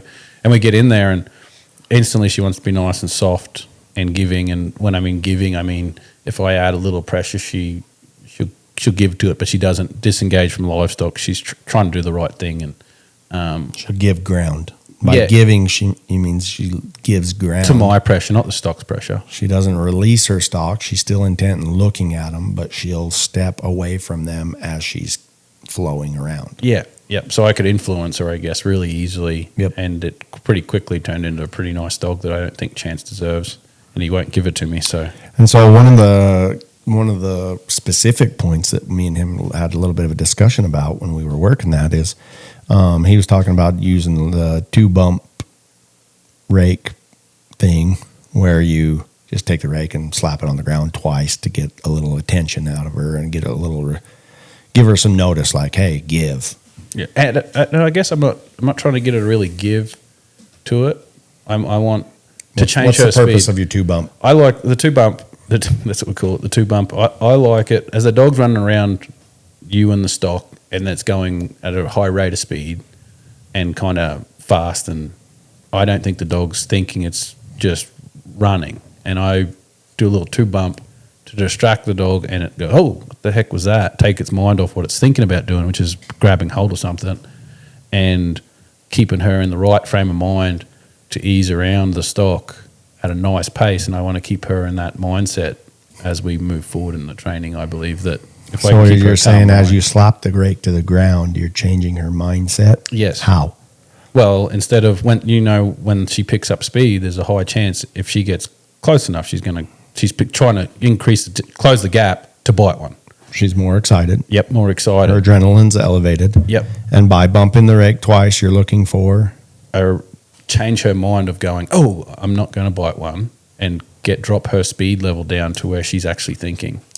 So you're interrupting her thought process. Yes, that's what I'm trying to do. Right. And I guess that's probably the easiest way to say it. And yeah, that's exactly what I'm doing, because I want her to be thinking, I've got to get around them, not just I've got to close the gap and bite one. I want her to think I've got to go around the stock. And it seems to me I like it because basically on a small level, you're kind of threatening the dog. Because you're in the center, the sheep are running around you, and you're giving her a slight threat of don't come in here so hard. Yes. Right? Yes, but you can come in. I'm happy for you to come in, but come in here calmly, not with what your intent is right now. Your mindset is to close the gap and bite. And I'm happy for you to bite, but you don't need to, the sheep stop, that's fine, but I want you to be doing it calmly as you're going. That's my goal in slowing them down at the first stages of these works. Sometimes I have a hard time with your storytelling abilities, but I don't know if I'm any better. So you don't mind if the dog comes straight in? On the first couple works, they've got to get working close. I'm not trying to keep the dog off them. You're not? No. I don't want I want the dog just to start understanding that these are my sheep and they're going around and she can work them and we're doing this together. But if you're going to act dumb and come in and just crash into them and just go to biting them, these are mine and you can't treat them that way. But if they stop and you are coming in nice and calmly and you need to bite to make them move out of your way, I'm okay with that. But I'm trying to get them to follow around. And I'm just going to disagree with you a little bit just for the discussion part of it is I think it's in that scenario, you 100% don't want them to come in. That's what you're bopping the rake for is don't come in here like even if the sheep stop on my leg, I don't care if the dog stops, but I don't want him coming in here, because the ultimate goal is you bring me my livestock. Once the livestock are here, you don't come in here. Yeah. That's the job. There, you got it. You know what I mean? I don't want them to come in here. I know that it does happen, but I don't want it to. And eventually, the more I train, the only time they come in is when I ask them to come in. Right. Otherwise, they always stop when the sheep are on me. Yeah. But the sheep are never on you because you're in the middle of the pen and they're circling you. So your dog's trying to constantly get to the. Well, you said even if they stop and you have to come in, I still got to get. and that's okay. I guess if my thought process, if the sheep stop close to the fence and that dog's Out coming there, around, if they stop out there, it's okay to bite out there. Yes, but that's not the dog coming in. That's why I was saying Oh, I kind I of guess disagree with what you were saying. I'm there. talking about when they not coming into me. I'm closing the gap between the sheep and the dog. Oh, you don't care if they come into the sheep if the sheep are out there, Right, Okay. correct. But I'm trying to keep the sheep close to me, say these are Right. mine, and I want you to be in a frame of mind that is not. Yeah, we're trying to get them to calm down always, And their that's feet- what we're always doing is dog training is calm down And get just- control of your emotions. Just like Roy says, that their feet are doing what the brain's saying. Yeah. So if their feet are 100 miles an hour, the brain's 100 miles an hour, and you can't think like that. Yep, So I'm trying to just say, you can't learn like that. no. So that's what that's the reason I do the double tap. So the whole reason why I brought up the double tap was because we was having a conversation about yeah. it, and I was like, okay, I don't do the double tap that much. I had the rake in my hand at a little different position than you had, Mm-hmm. and I just brought it up and show the dog the rake above him, Yep. and especially with that dog's sensitive enough. I was like, look, you're gonna have the same reaction. Yep. You know what I mean? And then we ended up landing on. Well, I think the reason I got away from the double tap as much, so slapping on the ground, is come wintertime, them freaking rakes break like candy canes. Yep. You know, Yep. and you get the same process of booing them out or slapping the ground and booing them out that same way. You know what I mean? You're getting the dog's attention. You're trying to break their frame of mind. Exactly. That's a whole thing, and people do it with no rake, not just with their Flags, hands, their hands, whatever. stomping. Yep. And truly, honestly, I stomp more than I ever have. Yep. And it's a very effective semi-threat that doesn't usually hurt their feelings, but they're like, whoa, what was that? Because deer, sheep, cows, lots of times horses stomp Yep. as a, hey, warning, threatening. And It just changes their mind. That's the whole goal of what you're trying to do, is just change their thought process of speeding around there, closing the gap between them and the sheep, and thinking, I'm going to bite you, versus I can ease around you and he's going to let me work. everything we're thinking is, I don't like what you're doing, have a different thought. Yep, 100%. That's pretty much it. But I like the double tap. That's what I do because it just works for me. I watched you do it with how you just said, and it worked Yeah, the same. yeah. It's just what you prefer doing. To each their own. Yep. The goal is just trying to change the mind frame of the dog you're working. Right. And when I lift the rake up, I expect that dog to stop. Stop. Yeah, like I'll give to it and stop. That's why I like the corners as well, because I can influence it as it's going around. I can lift the rake up and it gives the ground and it stops in that corner. I can go, okay, that's good. And then I release the pressure, just like you do with a horse when you face up. As soon as he gives it to you, you go, everything stops and you release the pressure. That's why I like it. That's how I use the rake for going around, tap, tap, tap. If I lift the rake up, I want you to give ground. And if it so happens that it gives ground and towards a corner and I can position myself to stop you, that's where you stop. So right there, I'm sitting there analyzing this in my head. But I expect them to stop when I raise the rake. And then you change it to, I expect them to give ground and stop. And I'm sitting there picturing this and I'm like, no, I expect them to give ground when I raise the rake. I expect them to stop when my body language tells them to stop. Yeah, which is you position yourself. Get in the position. And you end up saying that same thing. Yeah. So it's actually not the raising of the rake that you're asking them to stop. It's giving. It's give ground. And then you go with your other hand too. Hey, two hands, stop. You know what I mean? Type of thing. Yeah. And same thing, different avenue. And talking on giving, it took me a long time. I've only recently really got it. Is they'll stop and you'll want them to move back, like give some ground a little bit to make sure, like, hey, this is what I need you to get out a little bit. and it's very easy to think when one just, if he's facing left and then you put pressure on him, he jumps to the right, you think you've got something. That's not, he's just thinking of getting around you still, beating you. I think they've got to actually pick up their shoulders and move out. And it's just, it clicked for me now that that's a true give, and to keep them soft, you've got to have that. Well, and also we talked about that. Like, that is a true give, and the other one isn't. Mm-hmm. But also, in my opinion, if you're really focusing on the dog and his demeanor, sometimes when they just relax is a true give. Yeah, that's true. They soften. They're like, I'm not ready to explode at any second. All right, I'm going to sit. Obviously, you don't want me to go, so I'm going to chill and relax. And they're not fidgeting back and forth either way. They're all right. What do you want? Yep. That's a give. They're releasing their livestock and wanting to give to you. Yeah, and I think and all dogs are different, of course. Oh, yeah. And you've got to read what's going on. But I think the more and more I get around it, the more and more I think it's so important to advance in your training, to have that from very early on. And I'm not saying they have to give Yeah. like, You can't train it. I will throw that out there. I don't think you can train a stock dog if they don't know how to give. yep. They have to know how to give. When you ask them to release and get back, they got to know how to do it. Yeah, and I think there's a thing that, like, yeah, you can. I know I've done it in the past. I've been too hard on them and not recognised, and it's like, you will give all the way back there. Yeah. When versus if he gives me an inch, I've got to introduce you to it at some point. Yep. And you're not going to be great at it, but if you give me an inch tomorrow or in a week, I might ask for 3 inches. Like I'm a horse trainer. Same thing. yeah, and it's just I had to really put that together to get better results, Yeah. and it keeps the dogs happier, because when you've been too tough on them, because the fun's gone. You're not having fun. They're not having fun. It's Yep. not. You've stepped over a line. Yep. That shouldn't be stepped over. Yep.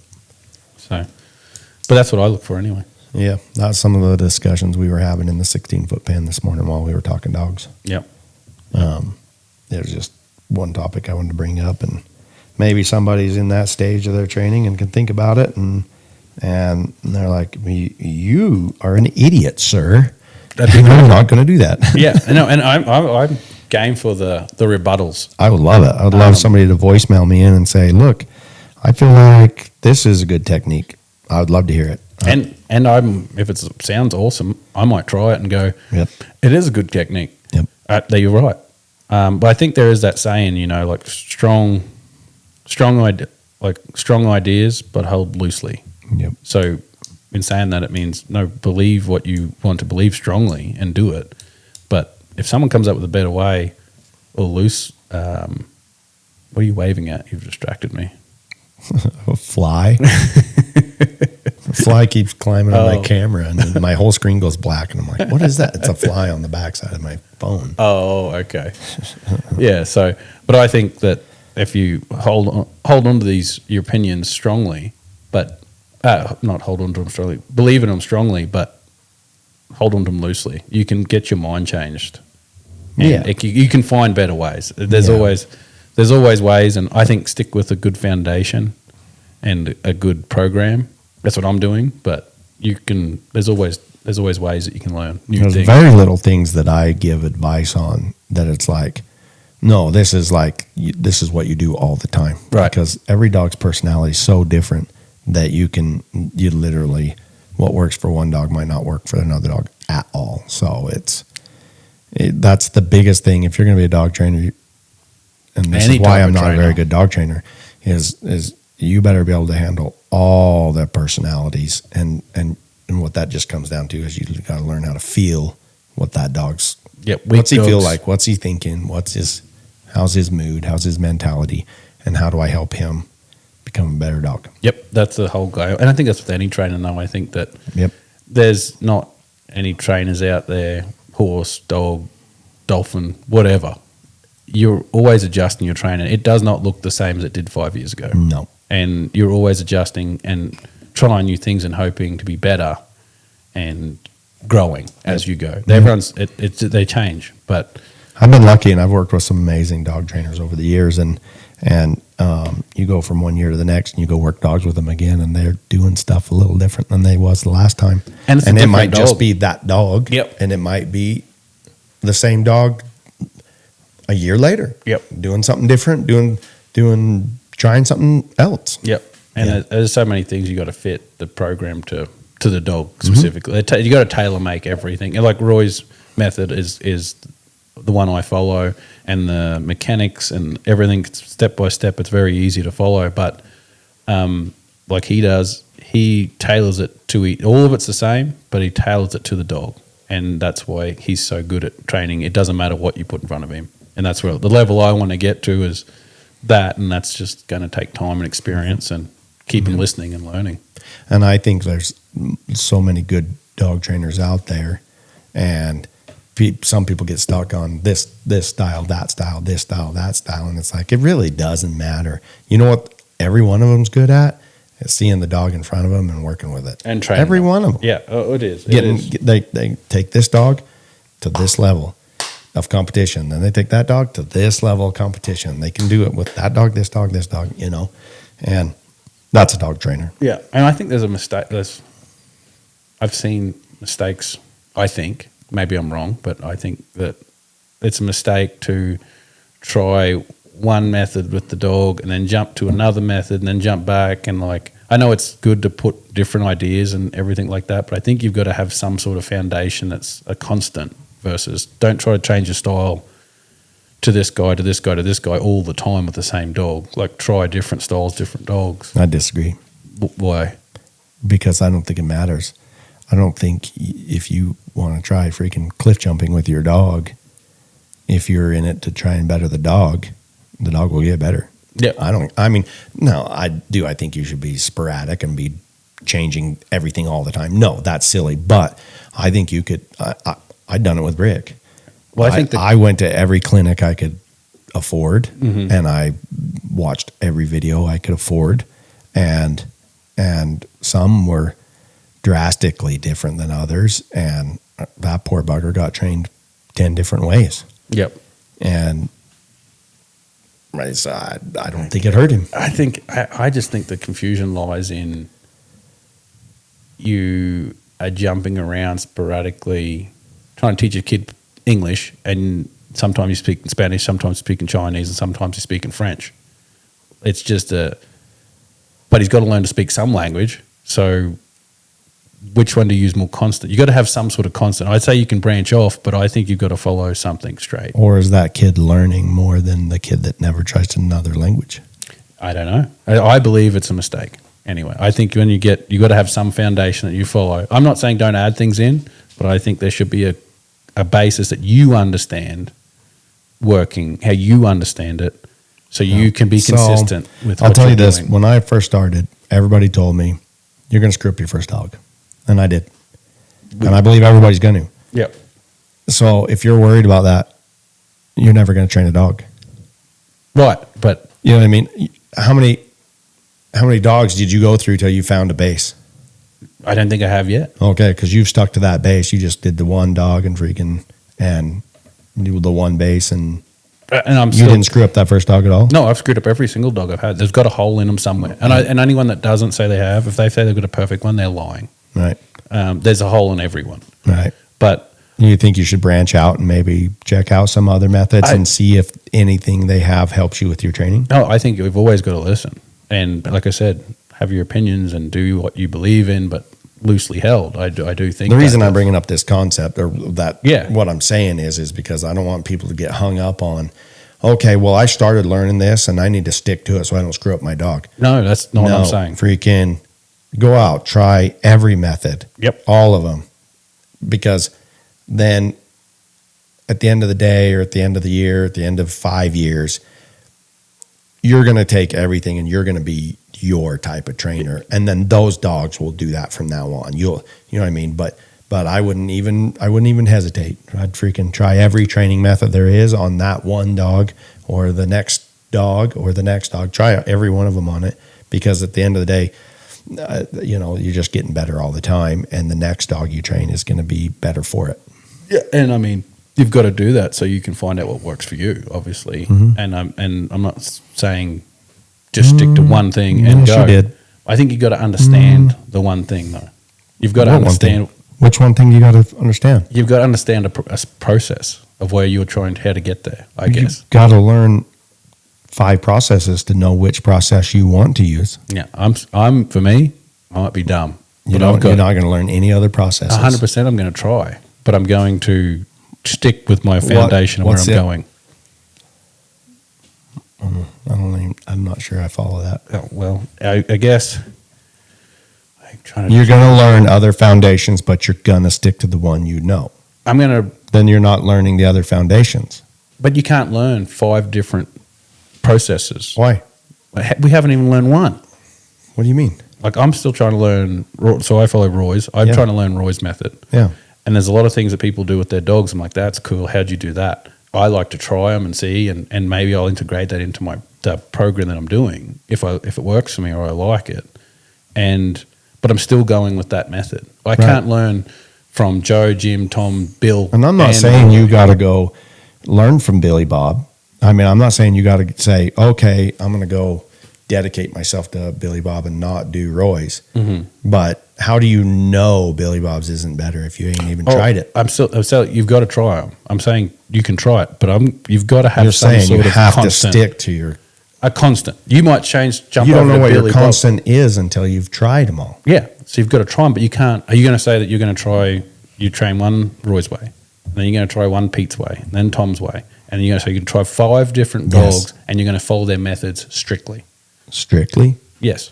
I haven't followed a single one strictly yet. Yeah, but I mean, I find what works for me that I like. and blended it together, and I'm still sad. And but unfortunately, that's the sad thing about What is people your that base, teach people that teach other people how to train dogs rarely get the notoriety for doing that. But I think that they don't. It's hard to give them that because you take so much from everywhere, and, Right. And it ends up. And what really, honestly, I will tell you, where I learned the most was in the pen with a dog. 100%. You've got Just trying. That's the time that you got to do for sure. I agree with you on that. But I think, what is your base? What is your constant? What method do you follow the most that you bring other things to? Not, are you making what's like your base of how you train a dog? Who would be your biggest influence? And when you bring other ideas in, whose My method do you- biggest influence on training dogs is Brick. people? Why? Brick. No, it was me and Brick. That's the biggest influence. That's where I learned the most. The most, yeah, right? Is me and Brick pounding it out. That didn't work. Try this. This didn't work. Try that. Calling people, asking people, Googling things, reading books, videos, going to clinics. Right. I've gone to more Roy Cox clinics than anyone else, if that's what you're wanting to No. hear. But that's because they're right here available closest to me. Right. So you're just kind of making a chance Yeah. method. Right. And that sounds cocky. I don't look at myself as a major player in the training world, but that is my method because I can tell you right now, me and Brick pounded our heads together, and I've had maybe millions of conversations like we're having right now. Yeah. With 30 different people Yep. and lots of different views. Yep. And then my next dog was a different dog. And I'm like, none of that even, that's all out the window. Shit. Uh-oh, I've got another dog. Yep. You got to change something up. Right. Yep, 100%. And me I and that guess- dog start pounding out freaking the Chance Sage method. Yep. And then you Because go. me and Sage had a completely different training method than me and Brick did. Yep. Completely different. Me and Sage had to pound out me and Sage's method. Yep. I got the Sage method and I've got the Brick method, but I don't have I damn sure don't have the Travis Bulge method. No, exactly. What I was thinking, that's what I guess I'm I trying don't to get think you at. need that foundation. I think you need to get in the pen and pound it out with that dog. And then dogs, if you love them and they love you, you guys sit there and let's get this to fit. And I'm like, man, I like when you do that for me. And she's like, really? Well, frick, I'll do that again. I'm like, well, yeah. Yeah. Hell yeah, sis. you know? And then I'm like, I don't like that. And she's like, oh, well, I love it, but I guess I'll try. Yeah. You know, and I'm like, Yeah. please do. Well, I guess what I'm trying to say is definitely if someone's giving you information, go home, use it, do whatever, Yeah. and it's all good help. And then no one's going to be able, you can't replicate exactly what the other person is. Your method, you're using. is yours. Roy tells me something, and I translate it into nonsense bullshit that I come home with. I know. And he's like, what do you didn't learn that from me, you dipshit. And I'm like, I thought I did. And he's like, no, it's not even what I was doing. No. Here, It's all what are you doing? interpretation. 100%. And- 100%. And honestly, sometimes I think if I was like, this is Roy Cox method, and Roy seen me doing it, he'd be like, nope, that guy ain't doing what I said. That guy's a blooming idiot. Yeah. Honestly. No, it I is. don't think he wants me out there freaking saying I learned everything from him because And- I've done some dumb shit. I'm still doing it. But I think We heard earlier Yeah. on this podcast. I do think though, what I'm trying to say is I'm going. That's one of those examples. Sorry to cut you off again, but that's one of those examples where Roy's like, they don't follow my program. No, and you're not doing it. You're not following anyone's program by doing what had done. I agree with that. But I guess what I'm trying to say is if people are interested in getting into training dogs, find a style that you like and learn from that person, and that is grow from that. That's the seed, and that's what you are growing from. Yeah. And that's I'm what saying go get you some more seeds and keep growing. You're saying get a whole cluster of you're freaking- saying getting 5 different plants and Yes. trying to get the same fruit. No. Because every sage is 100% sage is an apricot and brick's a freaking bumblebee. You know what I mean? I'm not even growing plants. Jesus, you think yeah. are bad. I thought mine are bad, but I'm just saying, It's freaking, those horrible. are two different dogs. That's not. Yeah. They're not the same creature. Well, they're not. For me, and how I like to do it, and what works for me is I have to have a program, and I think by learning from someone with that much experience, you're jumping way ahead. And I don't even understand that process yet, so I'm still learning that process. And I like hearing information, and I'll try it and use it from different things. But this is my core, I guess, the center of what I'm going for, because I like the process and I like the result, and that's what I want my dogs to look like. So I'm shooting that way. Take everyone's advice. So tell me this: when you go to a dog trial, and Nathan Myers, Brian Jacobs, James Butler, Joni Tenogen, Roy Cox, all those people are at that dog trial, and you're like, boo, I don't like how your dog looks. Even though you know that you're dealing with 5 different personalities, and you got first place, second place, third place, fourth place, fifth place, and then the next day, all those orders go in different orders, and you're like, boo, I only like one. It's the one that works for me. Why? How do you 'Cause- know you haven't got the next dog that needs the other method? Because I've done watched Ben Means videos, I've learnt from guys in Australia, my dad, like different people, and you've seen the results and how the dog works, and you're like, man, this program fits me. This Roy's one fits me the best. That's why I follow it. Yep. And that's You're not why worried about the dog. You're just worried about whether it fits you. the program has to fit me to fit the dogs. To learn, I have to understand the process to help the dog. And I will understand. say, okay, look, Roy's process, he can handle any dog. He can train in any style of dog. Yep. Yes. But I'm also saying that where's Roy's program come from? He's had to make it up. As he's used it from grab pieces and seen what worked for him, and he's just built the program easy for dumb people like me to understand. So that's what I'm trying to do, but I don't understand that program. Thank you. That's all I had to ask. What? You answered my question. I appreciate that. What was the answer? You seem smug. You got a smug look on your face. You just said he gathered his Information. program from all different avenues and made his own program. Yep. And it's however many years he's been doing it, experience, and I want to jump ahead by not doing 30 years of experience myself. So I want to follow that, branching off, taking all different kinds of information and learning from everyone, not just shutting everyone else out, but at the core of it, when things, my foundation will be that. Basically, what you're saying is if you're grabbing information from 5 different people, say, when you're picking it up, you get 1 from this guy, 2 from this guy, and 10 from Roy. Mm-hmm. There you go. That's Okay. pretty much what I'm doing. Yeah. But what this conversation started out as is you need a baseline and stick to it. You got to have a, And you can core. take in information, but you need a core baseline to stick to. Mhm. And I don't believe that. Well, I'm not smart enough to follow 5 different people. I got to figure one out and figure out. I follow what works for me. everybody that works a dog. I must be a genius. You are. I don't retain it all, but I'll damn sure try and learn from every freaking one of them. Even you. I listened to you out there in the 16-foot pen today, and I was like, He's dumbing me down. that's freaking interesting. I feel 12 again. No, it's a thing. I guess I that's. wish I looked it. Yeah, you don't. No. It's Nice only- hat, by the way. Asshole. Yeah, Stock Dogs Unleashed. Yep. I've been sweating in this thing.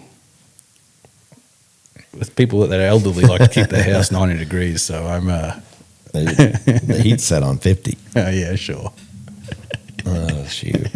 Anyways, But no- what do you got on your list? What are we going to talk about next?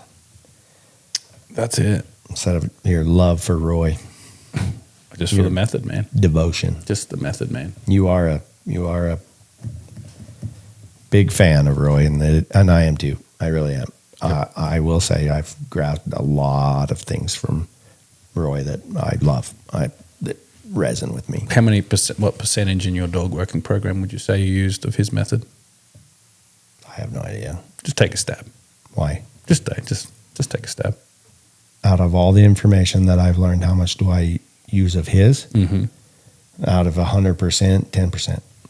So 90% is from everyone else. Me and Brick. You and Brick. I'm not kidding. That's my opinion. Yeah. Me and Brick pounding it out, trying to figure out what's best for Brick and me. Mm-hmm. Right. And Brick packs a big hammer. Yep, he does. He literally headbutted me the other day and split my eyebrow. And that's not a freaking joke. That's a stupid. You want to talk about doing something stupid? It's a fairly good story. Oh man, I like taking puppies with me. When I'm doing stuff. Yeah. And I'm a side-by-side cowboy. I know how to ride a horse. I know how to rope, but I'm a side-by-side cowboy. I like to be able to take a lot of young, stupid pups and clip them in and go with me because it just shows them the world, shows a little bit of socializing. Which you should be doing. Yeah. What we Yeah, should be I done like with these other packing ones. them. Yep. Oh, my Lord. We had been up in the mountains and we were just checking cows, just looking. I take dogs just in case something needs to be done. But anyways, we're going and I let the big dogs out to run and whatnot, and I let the puppy out to freaking run. And I dropped the tailgate on the side-by-side, and I'm like, Brick, load up. Right at that moment, a pup come running by, and they don't know nothing. You snatch them when you can. Yeah. Yep. I was like, ooh, puppy. And I bent down to pick up said puppy as Brick loaded up. And he hit his head on my head. And I promise you, I've been in a couple of fist fights and I have never been hit harder. And I touched my face, blood on my hands, and I looked down and Brick's got his head on my... He's got his head on my lap. Yeah. Oh, it's stupid. I don't freaking get emotional about it, but I love this freaking dog. And he's like, geez, sorry, boss. Ooh, that kind of hurt me. So I'll bet your puss ass is about knocked out. Yeah, Oh my gosh, he did. He about knocked me out. I have never heard of someone not getting hit by a brick. Oh my Lord, dude. Hurting. Wallop me. And I pull out my phone and I'm doing a selfie. And yeah, I got blood running down my freaking eye. And your cowboy hat was all smashed. It still is. Brand new cowboy hat. Folded it. I can't get the stupid fold out of it. He smashed it. Well, to bring up a cowboy hats, you probably should buy better brand hats. And I know people. That was a good one, dude. That's a freaking. Will be on It's you. not a Stetson, is it? What are they called? Hey, Stetson Wright got folded, so the Stetson hats also can get folded. Yep. That poor guy, what a legend. But yeah, did you see that bronc ride where he got, God dang, he landed bad. Yep. He landed on his neck, folded him up, and then the horse stepped 2 feet, I think. Wasn't between his legs. No, just one, but freaking the second one missed his scalp by centimeters. You know, yeah. My kid's out there trying to be one of those, and I was watching that closely. That was scary. Terrified. Like just He jumped up and hit his stomach and patting, and they people rushed to him quick and helped him out. Like 3 broken ribs, lacerated liver. I don't know. I shouldn't say because I don't know, but it was a lot. Yeah. Oh yeah. One stomp of that horse. Well, that's the thing though. Like, and it goes back to what we're talking about: dogs and negotiating, mitigating them getting hurt. You're going to bring that up? No, you're but- going to bring up it's a good idea to mitigate your dog getting hurt after you took the Wait. stance you took earlier? Hey, I said it's not right, and I'm trying to do other things. You said it's not right, but yet you will repeat it. It's just the force thing that needs to happen because to protect the other dogs. Now I you're need back to to do your that. stance. You're Yep. going to stick to your stance. Just with the dog. but then you're going to give advice on the other way. as these All other right. dogs come up, my greener dogs get better. I won't have to do that for these other ones. So she's just the battering ram right now. She's just a sacrificial dog. I get it. Anyway, so, but he's a professional rider, 8-time world champion. And these guys, when they get off them bulls, the horses, like they're doing it safely because they've done it so much, they've been taught how to do it. And then because he tries so hard and he has no quit attitude, when it comes time to it almost shocks them that they get into that position. Yeah, it should. Because- It should. If they're going to, I mean, Caden has had this conversation. Like, the ground should come to as you a big surprise. Yep, huge. You're not planning on getting off. No, And you can't win if you're planning on how to get off. You can't win. Yep. Period. And they get taught and they learn how to get off safely. Like you see them guys get out of binds and wrecks all the time. Yeah, it's called the pickup man. Yeah, but the bulls, like how they get off. But the guys that try hard. Sometimes the horse wins. Yep. But the guys that try hard, they get caught off guard and get hurt. And that's what happens to dogs. Like they can just be trained to the nines, and they're trying hard and get caught off guard and get hurt. And that's just a thing that happens. Not saying that's what happened with my dog, obviously, but that's She just tried hard. She just was she needing you to try a little harder. She did. I failed her on that point. Yep. I'm Yep. with you. But Yep. so, but anyways, so yeah, call in and tell us your wrecks. Call in and give us a voice memo on how hard Travis should go home and try for his dog. We'll see. And I know I'm going to catch some slack about people like, you got to Hopefully, learn from everyone. Roy's Foundation makes him call you and give you a ration. He will. He will. A thrashing. He will. He will. He will not appreciate that I've done that to that dog. He'll feel sorry for that. Well, I think, he'll be disappointed that you've done it. 100%. But he's going to be really disappointed that you don't plan to change your tactic. Yeah. That's where he's going to be real disappointed. Well, I know. Lord knows I am. well, how about you just click on over every time I need to do some cow work, and you can come do the work Just with give her me. back to me and I'll train her. Well, then I'll still be in the same boat I am now. Just, hey, cows, can you 200 over there please move? I've got to move these ones over here. Can you please move? So if you want to mitigate that, go train the dog. Yeah, but I need to. And you're like, still do no, the I job." just want to send her. I don't want to deal with her. I just want to send her. Them hands and that face is definitely going to be This is my impersonation of Travis. I'm going to. I'm going to cut all that I out. hope you make a reel of that. I use that as a reel later on. I'm going to leave that part out though. Yeah. Yeah. So, well, that's pretty good. I'm just looking at the clock, and it's like nearly 2 hours. Don't try to end our podcast. Don't even. We got more to talk about. Are you scared of Brett or something? Who? No, we got good fans out there, and we need to give them what they want. They want more interviews with more knowledgeable dog hands, They do. They do. and we've. I not tried done that. Brett. He just runs out of things to say. We haven't hit that yet. It's just us negotiating. I do want to see maybe tomorrow if that kid does win the fight and you still know him, he's still related to you. I'd like to get him on and just That'd be cool. talk about what's going through his If he head. loses, we're not interviewing him. Loser. We'll find the Yeah. guy that won. We it. interview winners. Winners. So that's why we don't interview ourselves very often. That's why our podcast, when it's just me and you, suck. No views. It's like, oh, They're like, ooh, It's we better- wanna- we want to watch winners.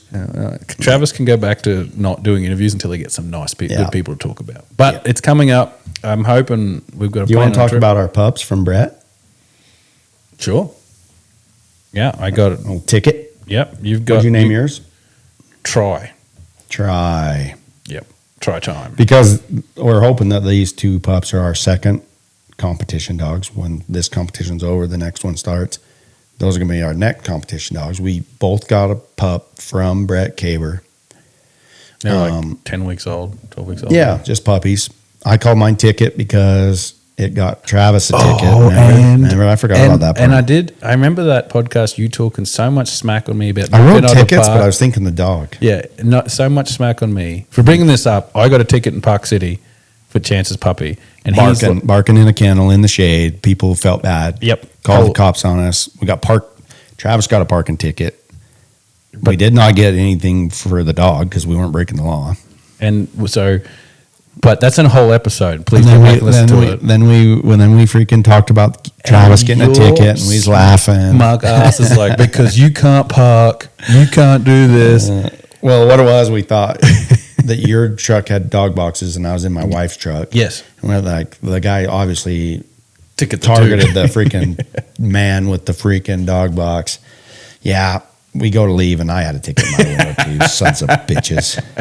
That was made Frickin' my whole Park trip City home. punk asses. The amount of smack you talked about my parking, and you're like, man, you're just not good at it. You And know, I'm I done. think in this podcast, I'll clip in that video. The people literally laid their dog in the shade in my truck by my license plate for the ticket guy for the, what is he? It's not a cop. that's a great idea for a challenge that you just gave away. Oh, man. No, it's not. You got to put it in the podcast. They got to listen. Well, good point. You just gave it away. I could have told that story and then we could have used it later, but you just gave it away as something that we could give shirts away for. Okay, whatever you think, make yourself feel better. Anyways. Now I got a ticket. Pissed me off. That is funny. But they literally laid their dog in my the ticket guy takes a picture of your license plate. Their dog's laying. The people that called the cops on us laid their dog In the next to my picture. truck in the shade of my truck for the picture of the ticket. Yep. The ticket. Yeah, but anyway, $60. yeah. So we fixed the pothole completely all the way up. Yeah, we paid $120 to Park City peckerheads. They're not all peckerheads, but these ones are peckerheads. Well, yeah. Well, they're just calling you in for your animal cruelty. Which, yeah, when it didn't happen, yeah. But anyway, we did get pups, and these ones will be good because I'm making a strong effort, and so is my kid Frankie. He's actually doing a fair bit with the pup right now. Nice pups. To Ugly. social Ugly. I will say they're ugly. dogs like owners, I guess. Yeah. Be nice to Brett. Be nice. Be a good person. But I think these ones will come into the competition way more socialized, way more, and it'll be interesting. And I know the result, but it'll be a good thing to see how much what we can do with 6 months with a dog that's had that experience Yep. versus one that hasn't. I like them ugly. I like them tough and ugly. Yep. Punchy people out there, you want a tough, ugly dog, go get a Brett Caber pup. So, but no, we put so I'm excited about mine. He's not. I don't think he's as strong as yours, but he's got a big drive and he likes to bite. And Man, mine's got a motor. Yep. He's a little pot-gutted freaking, like I said, he's ugly. He's an ugly little fart, and I like him. Mine's a good I looker. turn him loose and run along the four-wheeler with the big dogs, and I shit you not, that little turd got in a lope the other day, and he went a mile. And he's like, Are you supposed to run puppies like that? I was always taught you're not supposed to do that. Like you don't let them jump out of your pickup when they're little, no, I don't do that. and then they'll run like over exercise them because it'll stunt them. I didn't over-exercise him. He wasn't even tired. I'm telling you, he's got a motor. Mm. I was just watching him, and I literally so I kept it in second gear. I think I was going about 9-10 miles an hour, and I kept it at that because that's where he could keep up. And I just kept waiting for him to fall back, Yep. And a little fart didn't. He didn't fall. He went a mile and stayed right with my dogs. Right there it was just nice little. I'm like, this little stubby pot-bellied pig, and he just freaking.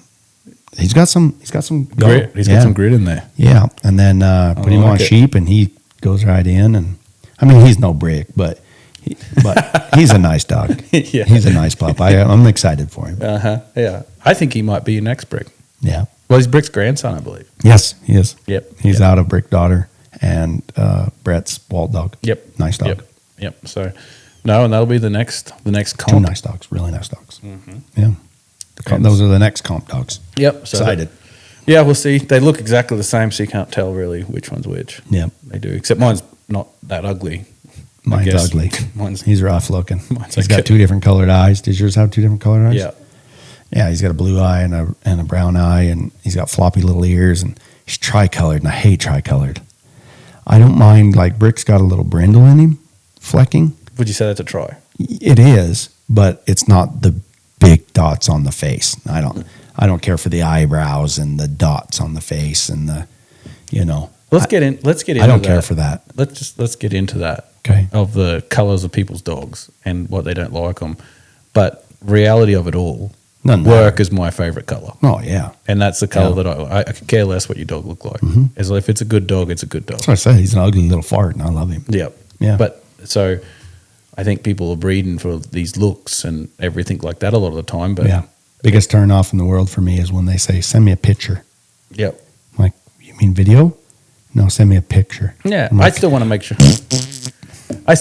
sure. It's like ideally you got a picture of your mind what the dog should look like and what it should. Oh, I'm very excited to get a good looking dog that works. But exactly what you're after, but they're the main focus for what the dog should look like. If I was worried about how a dog looks, I'd have never freaking ran Sage or Reba. Reba's doesn't even hardly look border collie to me. Yep. And I genetically tested her. She's 100% border collie. And Yep. And if you went off looks, I'd never ran Reba. I thought she's uglier than shit. Yep. And she's cute in her own way, but just not what I'm looking. I like Brick. She's like Chance cute. I like Brick. Yeah, she's Chance cute. Just ugly as hell. Chin hair and freaking yeah. Oh yeah, but I do think that's a thing that the mistake people sometimes can make is looking at what something looks like over. And they're like, I just want a red dog. And I'm like, boo. I got a good black one. Yeah, but I'm like, I got a good black one. They're like, ooh, do you have a good red one? I'm like, maybe, but if that's it's what you're after, really. Yeah.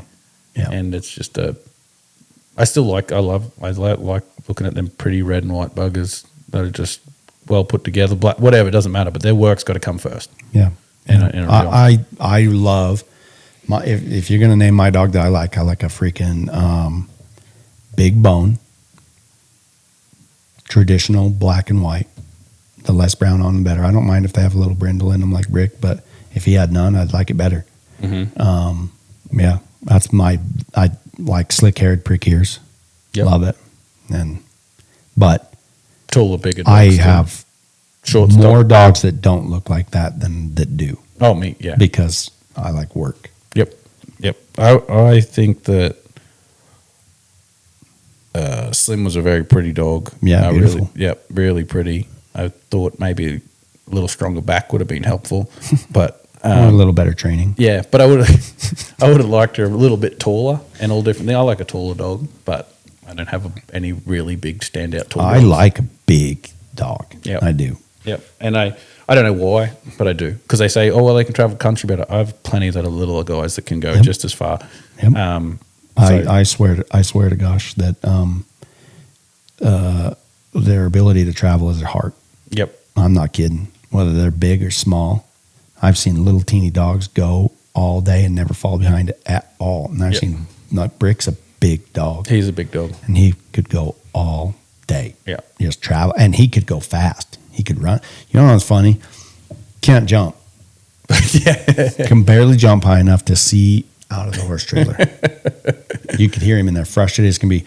Reba would jump to the top level of the horse trailer, grab it, and stare out of the horse. Just stare out of the horse trailer and watch everything that's going on. And you can hear Brick in there going, "Come on, come on, come on," and you never see him. Yeah. Never even see him at the lowest level. Yep. You know. And Sage, she'd jump up and look jump up and look, never even see Brick. Yep. But yet he could run. He could run. Yep. He's one of my fastest dogs, and he's my biggest dog. Yep. Well, I'm leaning towards now. Like I like a forward moving dog, and a strong willed dog. Like there's a lot of things to look for, but something that's become really high on my priority list is stamina. Yep. It's up there.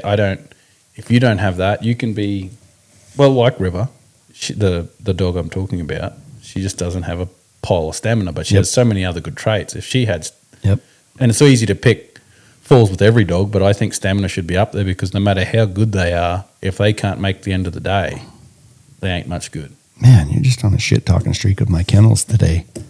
I wish you'd come up with some decent pups so I could buy one so I could talk shit on it. On you. I'm not saying that. Exhaustion is one thing. I'm not overworking. Like it's a hard day. That is one thing. She does have terrible stamina. But I mean, and she's out of a bloodline that I don't even breed to anymore. Period. Yeah. But she's got so many other good traits. She's a great dog. That's the hard thing about it. It's they have amazing traits here and bad ones over here, and you can have a litter mate that has opposite traits. Yeah, and I'm not crazy. I'm not putting down breeding or anything like that. It's just all you dogs just keep coming back to your one PVBR dog you have and you complain about it. She's just very superstar strong female. That's for damn sure. She's got a lot more good traits. So shitty you can't train her, and you're just going to sacrifice her to everything so that you're pretty dogs. Anyway, what I'm trying to say is stamina is a big part of what I'm looking for. Yeah, you're 100%. Me too. Yep, and it's not always there. It's not. So, and it's a thing that for people to pay attention to when they're 100%. Yeah, and the breeding bad thing dogs. is you don't even know. Yeah, when you breed, You're shooting for You can it. buy as many dogs. Did you say shoot them? Shooting for it. Shooting for dogs with stamina when you breed them. Not Jesus. shooting. I was like, here we go. Foot in mouth twice, huh? No, I'm not talking Gee about whiz. killing dogs. I'm talking about, I'm aiming shooting for it. Okay, I'm shooting for it. Aiming for a dog with stamina. You can breed two that have great stamina, and you might get one that doesn't. Yeah. It's something I'm looking for. I think it should be. You're aiming for it. It's one of my highest. It's the Like, top when I two. really aim, usually I aim for the forehead. I'm like, geez, Travis, what are you doing? Oh my God. See, this is why we don't do long podcasts, because you just ramble and take things out of context. Now your feelings are hurt about the dog that I'm trying to be honest with dogs, and you're like, don't say that. Yeah. You got any other dogs, anybody else's bloodlines that you want to advertise that have some traits that you don't like? Anybody's besides mine today? Slim, I don't think she had great stamina. Where'd she come from? She's out of Walkalia. Walkalia. Mm-hmm. Anyways, we don't need to trash talk other people. You trash talked me enough. I'm not doing any trash talking. She's just, I've seen ones with great stamina out of that same line. I've seen your dogs with great stamina out of the same line. Yep. This one doesn't have it, Princess. No, yeah. So I'm just hard to tell you that you gave me a dog that can't run for Very very far. far. And if she does, she's got a broken leg. Yep. So, and I'll tell you right now, out of that lineage, I've had other dogs that had absolute horrible stamina and direct siblings that had amazing stamina. You know So what I now mean? you're talking and it makes you wonder how big a crapshoot is this? yeah. And I think Because you can have sisters that one goes forever and one doesn't. yeah. And I can't. Oh, I want to say, okay, hang on. River's mom. Mm-hmm. She looks like she she'd go all can day. go all day. Roland Winter has it, and he takes her all the time. And she goes, she's a goer. He Yeah, said, Rue. Rue, I yeah. was trying to think of the name real quick. Rue can go all day long, and her sister couldn't follow a horse. Yep. And, And I didn't know that till they were older. Yep. You just don't know. They were both very bold pups, awesome stock tests, could make it all the way through a training session just fine. You know what I mean? No big deal. But that's different than going through the mountains and working and taking a break, and going all day. There's a big difference. They're huge. And there's a thing, I mean, you got to be fair to them too and kind of prep them for it. You can't just jerk them out of the kennel. Right. And It's there's a given. There's ones that can though. There's ones that can do it. They're sore and tired, but they'll be sticking. Yeah, with you. Roy really talked about that in his episode. He's like, that's not fair. Yeah, you got to be fair. Which you don't really care about, but most of us, you got to be fair. I mean, Grow up. get them in shape before you take them. Yeah. Teach them before you take them. Mitigate risk before you take them. It's a big deal. It really is. You should be fair, like you said. You're right. You should be fair. You You know, you've got a lot of just shooting towards me with all these backhanded comments, and I They're haven't. not backhanded. They're literally. I'm repeating what you say. Oh, well, I'm word vomiting your advice. I'm trying to be, Just saying half of it sounds. I guess, like not vomit. as liberal as you, and not try to bring up points that you've made today that could backfire on you. And I'm not trying to. Now listen, I'm not being mean. I just am dumbfounded that you're sticking to your guns. You quote yourself saying it's wrong, and then you say, "But I'm not going to change it." Right, with my scenario right now, I'm aiming for a scenario that I have two. Yeah, once she dies, you'll never do that again. These other ones will be trained good enough. Stick to it. Stick to it. These other ones will be Stick to trained it. good enough that they can come into the program, and her babies will we not have to Yep. go through the same I punishment. she don't did. want to try that hard. I just going to cross my fingers she doesn't die. I need them to help me to do the job that I need to get done. And Unfortunately, this podcast is so long that Roy's not going to hear this part. He's going to get bored with it and not hear this part. I think everyone's going to get bored with it. No. Everybody, please email Roy. Beg him. Okay, now, so we have a thing going where people are supposed to send us voice memos Yeah, we and do. ask Roy a question. 100%. Ask them what is the matter. Hey, Roy, what's the matter with Travis? Why is he the way he is? I'll have to do it now. The list is long. Everybody, ask Roy what he thinks about Travis's mentality on river. That would be that would be amazing. I'd be so tickled pink to play that, or actually let Travis play that voice memo, asking Roy if Travis should continue down this path of thinking. Because I really feel bad for the dog. I wish he'd give her back to me, and I would actually make a dog out of her. But she's going to the sacrificial gods, the She's cow not gods. going any gods. Oh, you're making it out to us Poor, as being poor River. the worst dog. I'm just sending this a killer in to get killed every time. She's done a lot of hours and real Hours work. of what? Real work. Yeah, exactly. Hours of real work with no training to mitigate her danger And she's been fine. until she wasn't. But what do you want me to put her up and bring out new fresh dogs? No, I want you to go train her. And then what? Just walk around the field being like, "Hey, cat, I got." Get on your horse, be a little punchy, bud, and go get her done. You already said you had two other dogs that you went and got the job done. Yeah, which shouldn't have got. One's 10, and the other one should be in training too. Oh, yeah. Yep, I see. Leave the 10-year-old home and sacrifice the 2-year-old. Well, Yeah, I get it. I see your concept. I don't like it. I don't agree with it. But I see what you're doing. it's PB bar stock dogs. They're just dime a dozen. Yep. Makes me sad, folks. But I can't do anything about it. He's an adult. I do what I want. Does what he wants. You should grow up and try it, Chance. All right. So on your little list, you got anything else, or are you just getting ready? Sponsors, comp dogs, emails. I got everything, tickets, everything I could think of to talk about. I got it on there. Yeah, well, I'm kind of into. Well, I don't know when the next trial is going to be to actually put our tests together. I'd say in 6 months when I get this pup trained. Right. Sounds like Brett might be putting one on in November, but I'm hoping I make it to the futurity in Oklahoma or down in Texas in November, but that's a little ways away though. Yeah. I wish we could use my phone. I think I sent you a couple of You dog did? trials. There's some like in California or something we might could go to and find somebody to Yeah, I've interview. been to them ones in California. They're pretty good. It's a jaunt for me, but we might try it. Yeah, you sent me one that's in Kansas as well. That was Yeah. it's a little bit far. If we make our trip to Oklahoma, we should schedule it during that. That's what I was thinking. We never got to talk about it on the phone. We should schedule that trial through, click on over to Kansas, do a dog trial either on our way down or on our way back. Yeah, I'll just take River because that's all. Because you just throw her to the wolves anyways. So Yeah. you might as well do it in public setting. Yeah. North Cal win a You've already series. dog trialed Chicky and George. I haven't tried George. You haven't? Mm-mm. Who was the other one you did with Chicky? Z. No, that was B. What was the other one you trialed in Denver? You did more than Chicky. Who was it? He sold. You sold it? Mm-hmm. What dog was that? Ouch. Oh, yep. He went cowboy on you. He went working on the ranch. Mm-hmm. Oh, okay. Well, you can still take Chicky. Try again.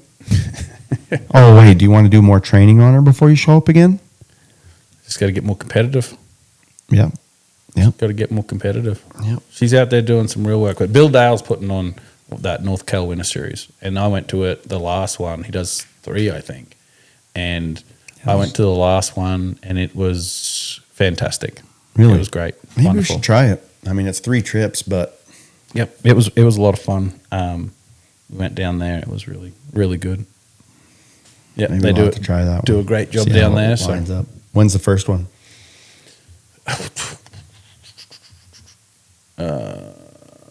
first one is November 15th to the 16th. The Oh, second It's is ways out still. We need to January find one. 10th and 11th, and the third one's February 14th, 15th. Are you in your MSSA deal? Emails or something? Where'd you find that? That's one you sent me. Oh, so you can't look and say where there's another trial I can. within the next 2 weeks? I can. See what you can find out, Jenny. I don't know. What? Kenny? Are you telling the story? What's Joe Rogan's little email? Jamie? Jamie. That was close, Jeannie. I just put a feminine twist on it. I thought you were talking about Jeannie Biggers. No, don't be a jerk. No, no, that's what I mean. Jeannie Biggers was the one that would know the dates for all the trials. No, I was thinking Jamie and put a female twist on it. Jeannie, All right. Well, Jamie. you got one in Colorado, Steamboat. That's happening now. That's happening now. We missed that one. Oh, Nebraska. Ugh, that's a long ways away. But that's what you want to see, Tony. Yeah. That'd be cool to get him on the old potty. Go have a potty with him. Oregon. Yeah, there's a lot. Anyway, Oh, yeah. Robin Brown's putting one on. When's that? she's in Oregon, September 19th, 20th. What's that one called? Cut a Loose Classic. Cut Her Loose Classic. Yep. You should try that one. When is it? 19th to 20th, In October? September. Oh, what's today? 13th. It's next weekend? Oh, that's Sarah Venenagas. That's putting that You're on. the worst Jamie there ever was. I'm just- What trial is this? What are you talking about? That's Somebody else? Cut It's a not Loose in Baker City, Oregon, like I just said. by somebody else. I asked you what the Robin Brown one Well, was. it doesn't say on the website who puts it on. It just says where they're at. It says it. How did you just told me who put it on? Yeah, but do you want to click through every single trial? Yeah. That's in October. We're in Come on, September. Jamie. What's the date today? Do you want me to jump down to October? What's the date? September or October? I don't care. I bet that one is hers. I'm pretty sure Robin's from Kaylee Heineman. That's in. There's lots of good ones. So just get on your own website. All right. Download. We got to figure out. We got to make a plan. Go to a dog trial I don't have a dog. so we can get some knowledgeable people on here Yep. that want to train their dog and mitigate danger. I'm going to love that one for a long time because you were so wrong about that. All right. Well, we got other things to do, other fish to fry. We got to go put 3 works on your dogs so you can catch up to me already. You're already behind on the competition, bro. And I see the sun starting to come out. Good. Rainstorm's over. Yep, we're ready to rock and roll. Okay. All right, catch us next time. All right. Thanks for listening, people. You can catch all our episodes of Stock Dogs Unleashed on Spotify, Apple Podcasts, and YouTube. Don't miss an episode. Hit that follow button. Without you guys showing your support, we can't keep growing. So join us every week for insights, laughs, and all things ranch life. But seriously, hit that follow button.